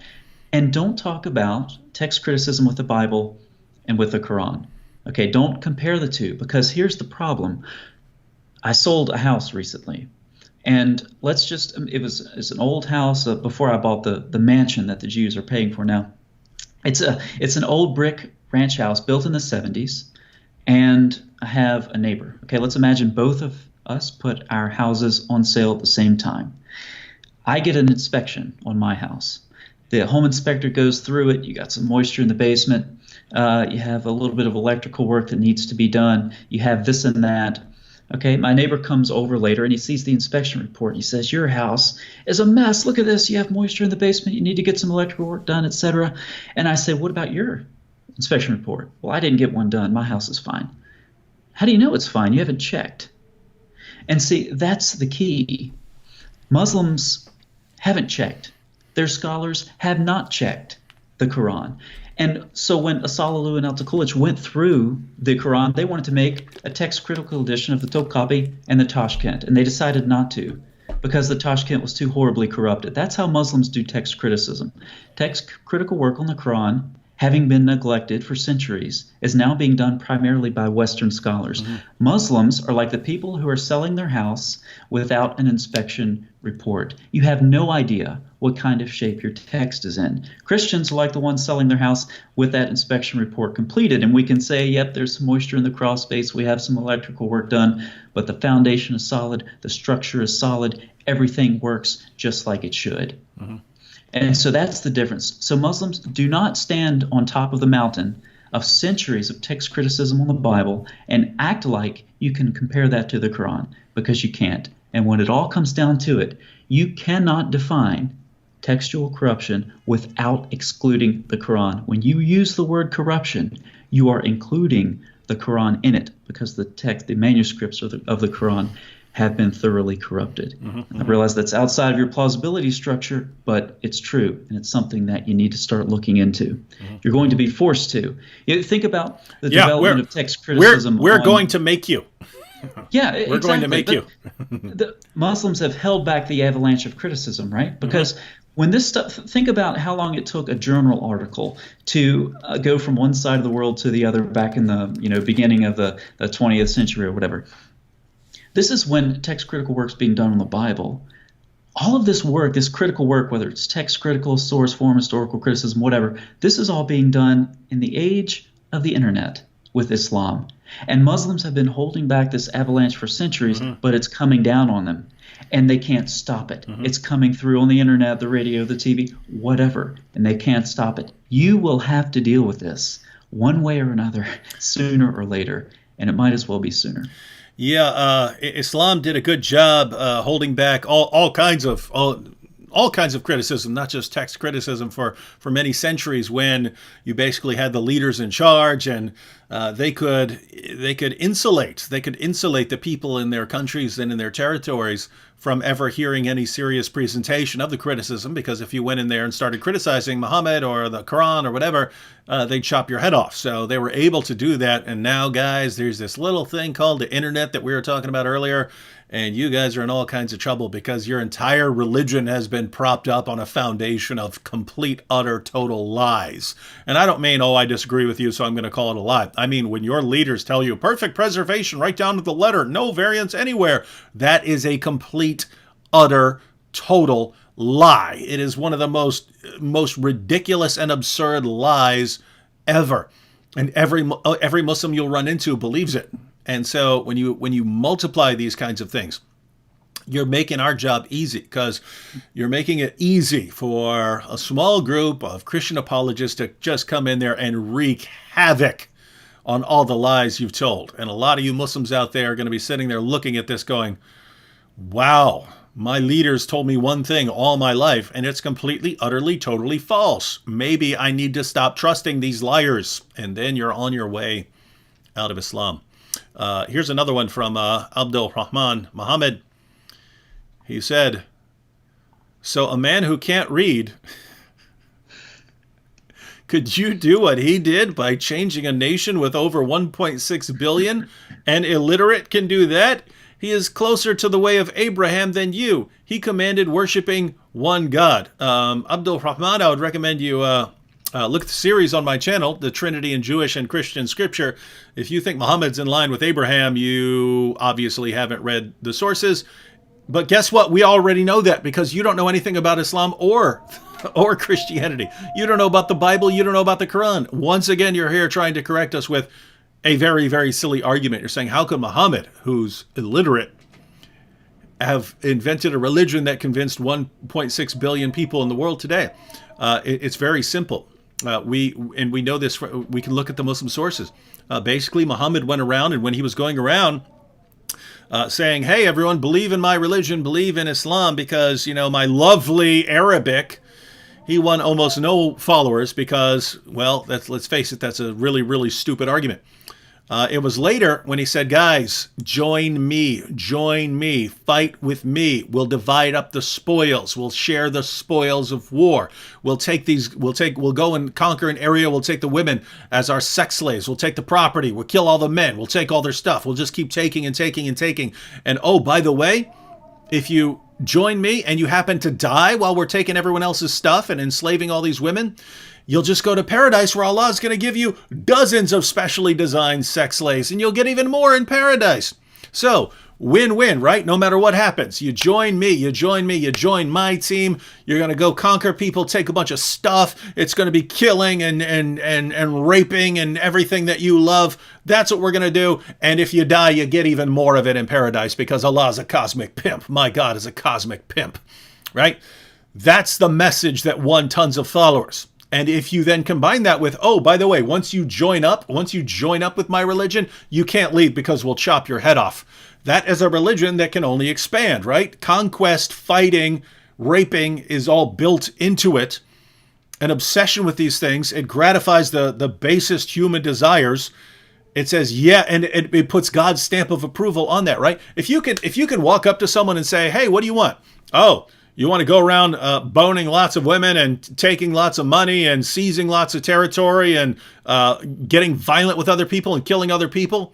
Well, guess what? In my religion, God loves all that stuff, and God wants you to do that. That's a religion that is going to spread, my friend. That is a religion that is going to spread like wildfire. And so that's what happened with Islam. So, dude, we know exactly how Islam spread. Now, of course, you get down to the modern period where you have lots of people who don't like lots of that stuff.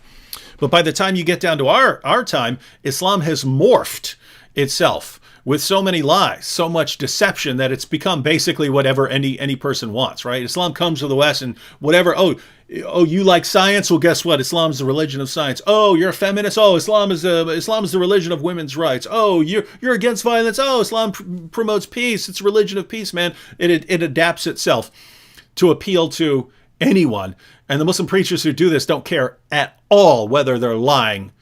They just don't care. And so that's how your religion has gotten to where it is today. Apart from that, if you're just going with the numbers, 1.6 billion, we know where that is. Islam creates such horrible backwards countries with nothing for women to do that Islam has the highest birth rates, right? Islam just has by far the highest birth rates in the world. That's why it's expanding so rapidly. So we can look at why it expanded rapidly in the beginning and at various stages in history. We can look at why it's expanding now. None of this has anything to do with whether it's from God. We know exactly why Islam spreads. None of it has anything to do with whether it's from God. If you look at why Islam is spreading right now in the world, it's high birth rates. If you look at why Islam is spreading in the West, it's primarily due to immigration, people fleeing Muslim countries as fast as they can because no one wants to live there.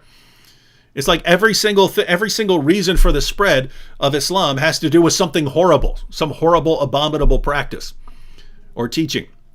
And you're saying this is your evidence for your religion. Wow. Powerful stuff. Powerful stuff. All right, Colin, back to you. Well, as far as on this comment, as far as worshiping one God and the sorts of things that Muhammad taught, I would encourage this person to go back and watch the live stream again, and don't mute it this time because he obviously hasn't heard anything that we've said. With respect to 1.6 billion Muslims, need to stop making this claim because Muslims very commonly make two claims. One, they inflate the number of Muslims, and two, apostates were not true Muslims. That's a contradiction because unless you can predict for me how many people will apostatize, you cannot predict how many true Muslims you have.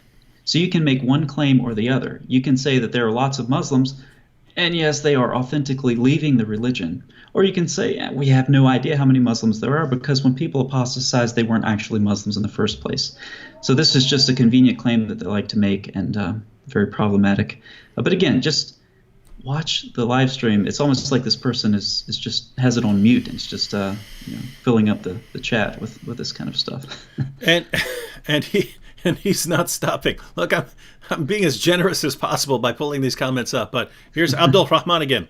If Islam was a religion that grew because it was about taking spoils, killing people, that wouldn't work current day? No, because now you have more powerful militaries that would stop you, right? So it worked in the past. Islam expanded in the past. Islam kept expanding through violence and rape until it was actually stopped. So, right? So Muhammad teaches it and his followers expand, and then they expand across northern Africa up into Europe in the West, and then they expand east and go all the way out to India and China and so on. But they eventually get stopped, right? They eventually get stopped.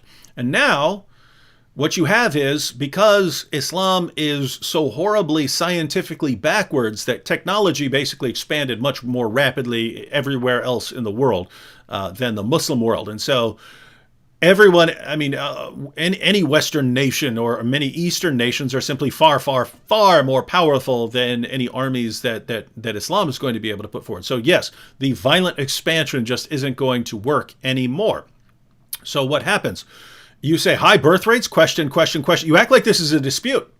Dude, the same article, the same Pew Research article that Muslims point to because it says Islam is the fastest growing religion, read it. Look up Pew Research, Islam fastest growing religion. The exact same article that Muslims point to say, you see, we're the fastest growing religion. The exact same article explains why. And it gives the birth rates. In every area where there's Muslims, in every area, whether you're talking about Africa, whether you're talking about the Middle East, whether you're talking about Europe, every area you can point to, Muslims have the highest birth rates. That's why it's expanding. Keep in mind, even in the West, Muslims have higher birth rates than non-Muslims. So this is not in dispute. Notice this is just facts. And you make fun of the Bible when your book affirms the Bible. You make fun of facts that are put right in your face. This is nothing I'm saying is in dispute. Everything you're saying is wrong. So what? My goodness. High birth rates, you said, it's growing in America. Your explanation wouldn't work. One, we know it's growing in America. I already said this. It's growing in America primarily due to immigration and high birth rates, right?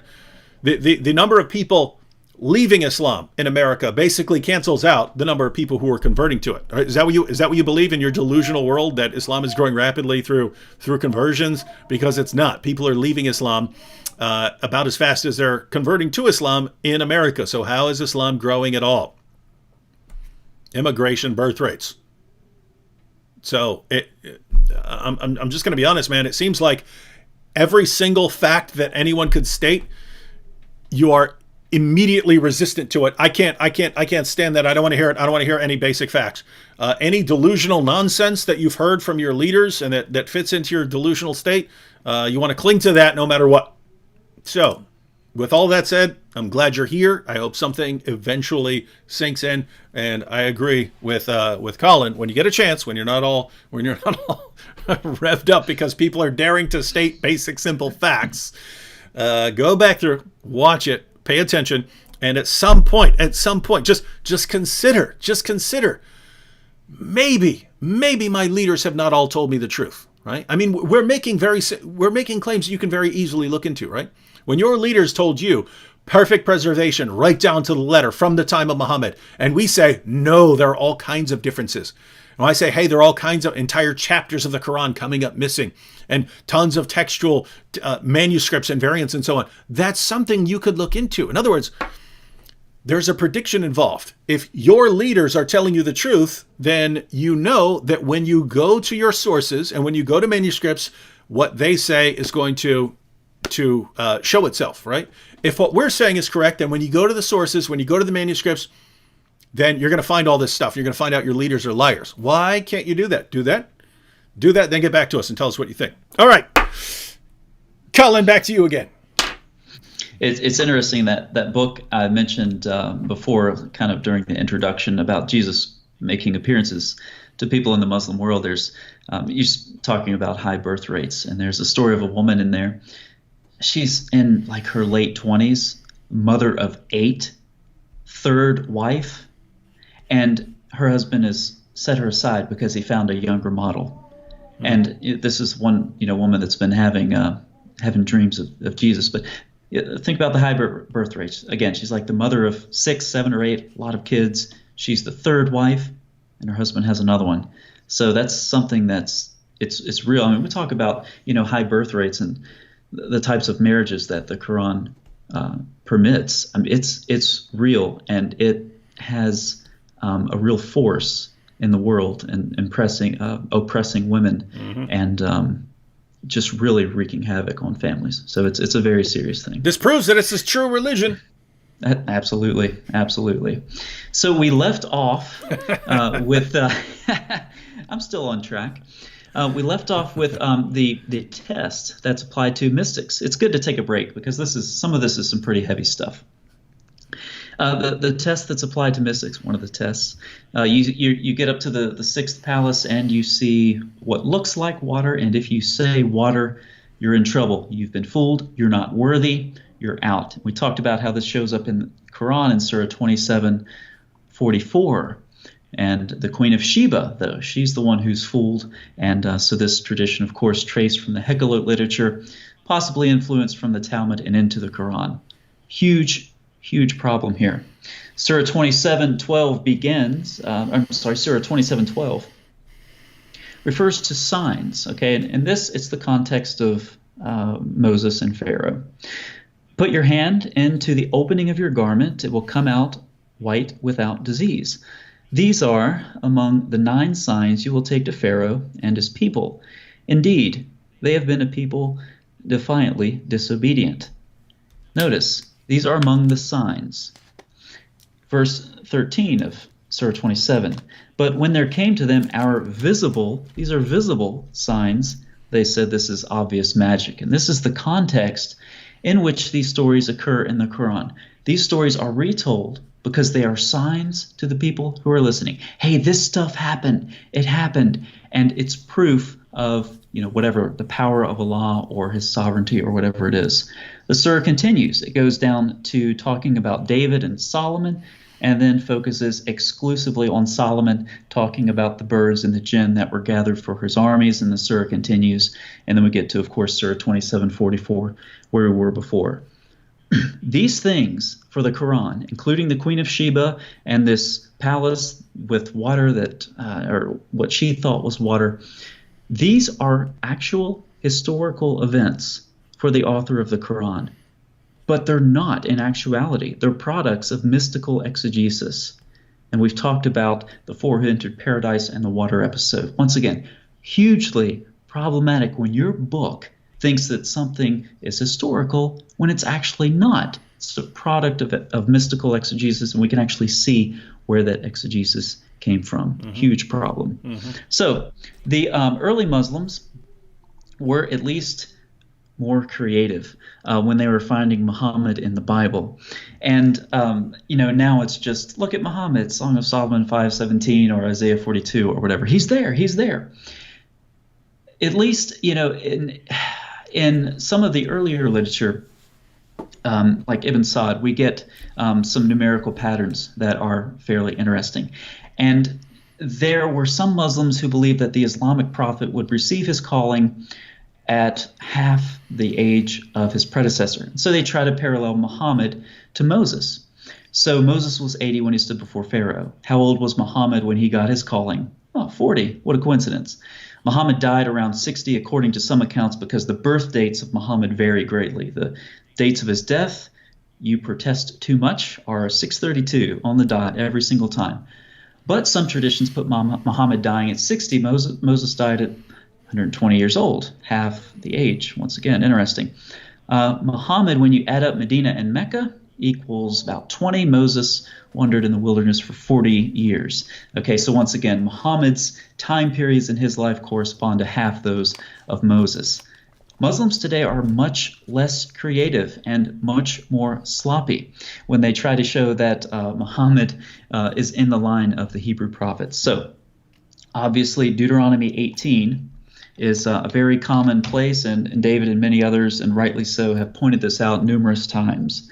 So we'll just say, verse 15, Deuteronomy 18:15. I won't read it. It's very familiar, but David and others have made the point many times. Muhammad doesn't fit there. Okay, let's go a little bit further. Let's see, verse 18. Oh, no, he doesn't fit there at all. Verse 20, but the prophet who presumes to speak a word in my name that I did not command him to speak, well, he definitely doesn't fit there.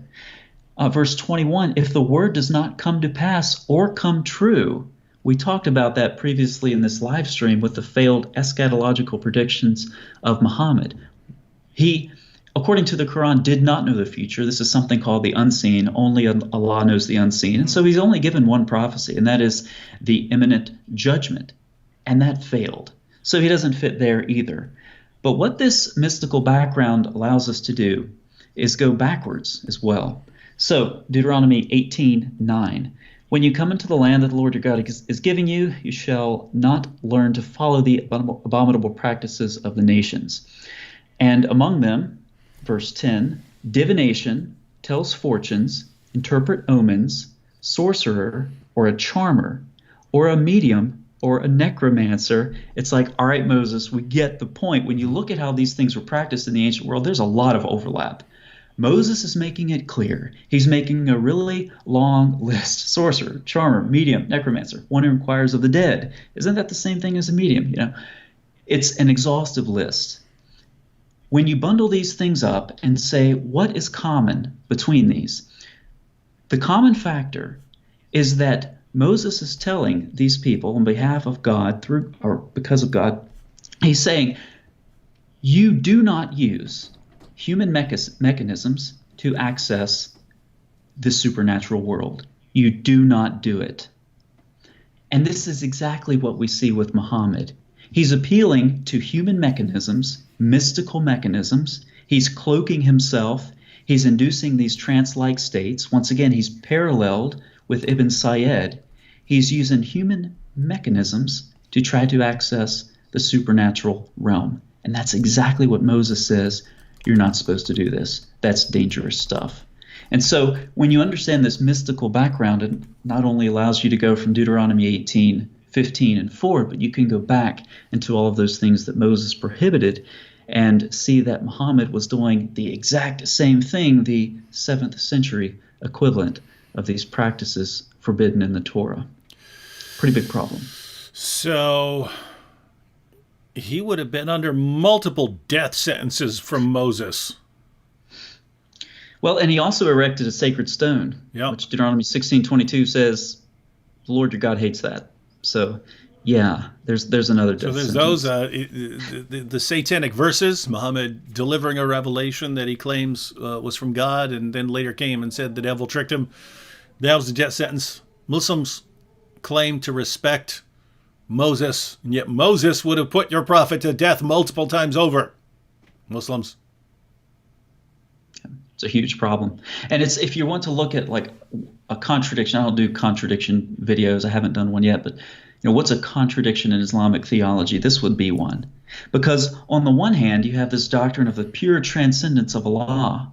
On the other hand, you have a prophet who's using mystical means to access the supernatural realm, including Allah himself, if you want to take those two theophanies in the Quran, so I believe it's 53 and 81, which, as I alluded to earlier, has been a problem for some Muslim interpreters over the years for obvious reasons. But this opens up a whole can of worms. It really does, and it's a big problem. It's surprised a lot of Muslims. I've seen, email and so forth that Muhammad shouldn't have been doing this. No. He shouldn't have. He'd be in trouble. So it's against this background that when we look through the book of Revelation and Sahih al-Bukhari, and we see the things that Muhammad did, he cloaked himself and murmured to himself and went to trances, went to seclusion and so forth. Even other hadith that talk about trees talking to Muhammad, the speech of palm groves and so forth. This is all, I believe, to be seen against the backdrop of Merkabah mysticism. All right, guys. Well, we've been going over 2 hours now, so I'm gonna read one more comment here from Abdul Rahman, and then we will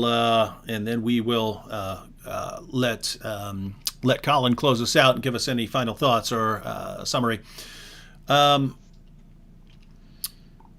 make sure you subscribe. So again, the link to Colin's channel, Islam Critiqued, is in the description box, and don't forget to wage jihad on that like button.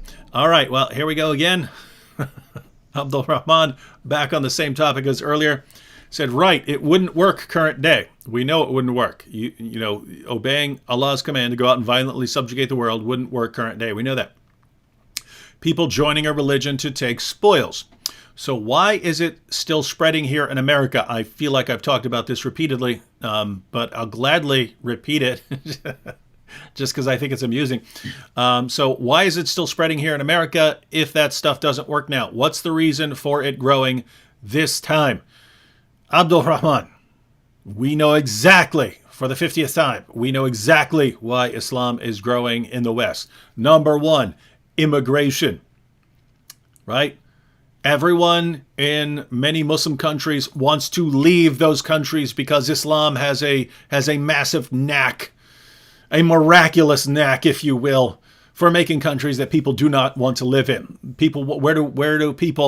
Where do people in Iran and Iraq and all these other countries want to go? They want to get out of those countries as fast as they can. Where do they want to go? They want to go to the land of the kuffar. Why is that? Because they're just much, much, much better countries, apparently, right? So, immigration, number one. Two, even in Europe and America, Muslims have higher birth rates than non-Muslims. So that's number two. Number three, I've already pointed out in America, the number of people who are converting to Islam is already being balanced out by the number of people who are leaving Islam, and that's only going to increase. If you go back to just, when Nabil was getting started, it was rare to have an ex-Muslim who's going around speaking about Islam. It was just rare. Now they're everywhere. They're multiplying. It's picking up pace. It's snowballing. What do you think the situation is going to be like 10 years from now? Right?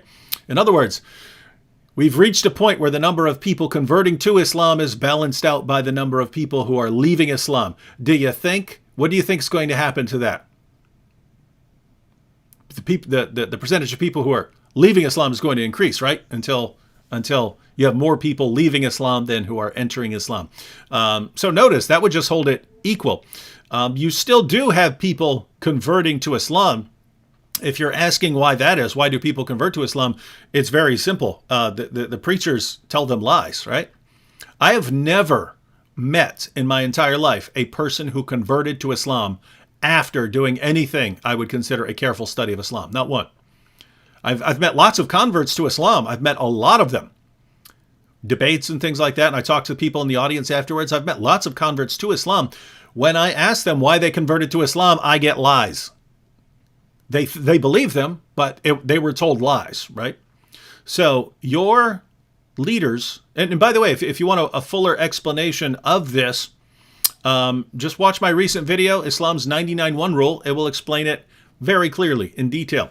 You have your speakers like Zakir Naik and people like that. And when they speak, they know very few people are trained to go up and look up what they're saying.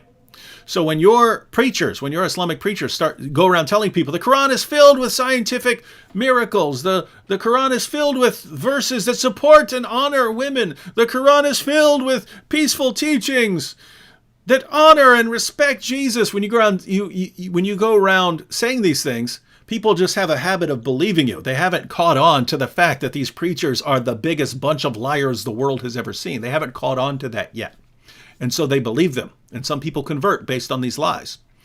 But by telling so many lies, we already said this, but by telling so many lies, by building Islam on such a foundation, a massive foundation of lies, they've made it easy. They've made it easy for people like us to go in there and wreak havoc on the entire system.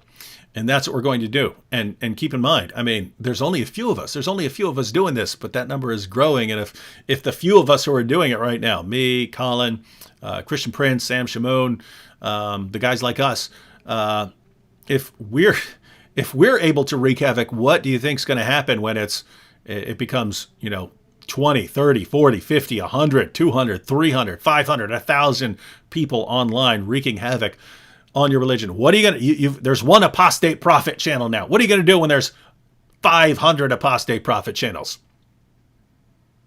You're in trouble, dude. Your religion's in trouble. It's best to see the signs on the wall, see the writings on the wall, actually do some thinking for yourself, realize you can't trust what these guys told you. Do some studying on your own, and once you start doing that, you're on your way out. Shout out to Patrick, and shout out to Josephine Mercy for joining the Boom Squad. All right, Colin, we've been going 2 hours and 17 minutes right now. I'll let you close out. Any final thoughts, any summations, anything you want to tell people? I'm just getting warmed up. 2 hours. And, I think some of the most important work on my channel is source critical work, because if you take the word of Allah and show that it actually comes from something else, some rabbinic tradition or something of that sort, then you've destroyed the Quran. And that applies to Shias and Sunnis and everyone. For those who are interested, the next video I release tomorrow, it's actually ready to go now, but I'll probably release it tomorrow.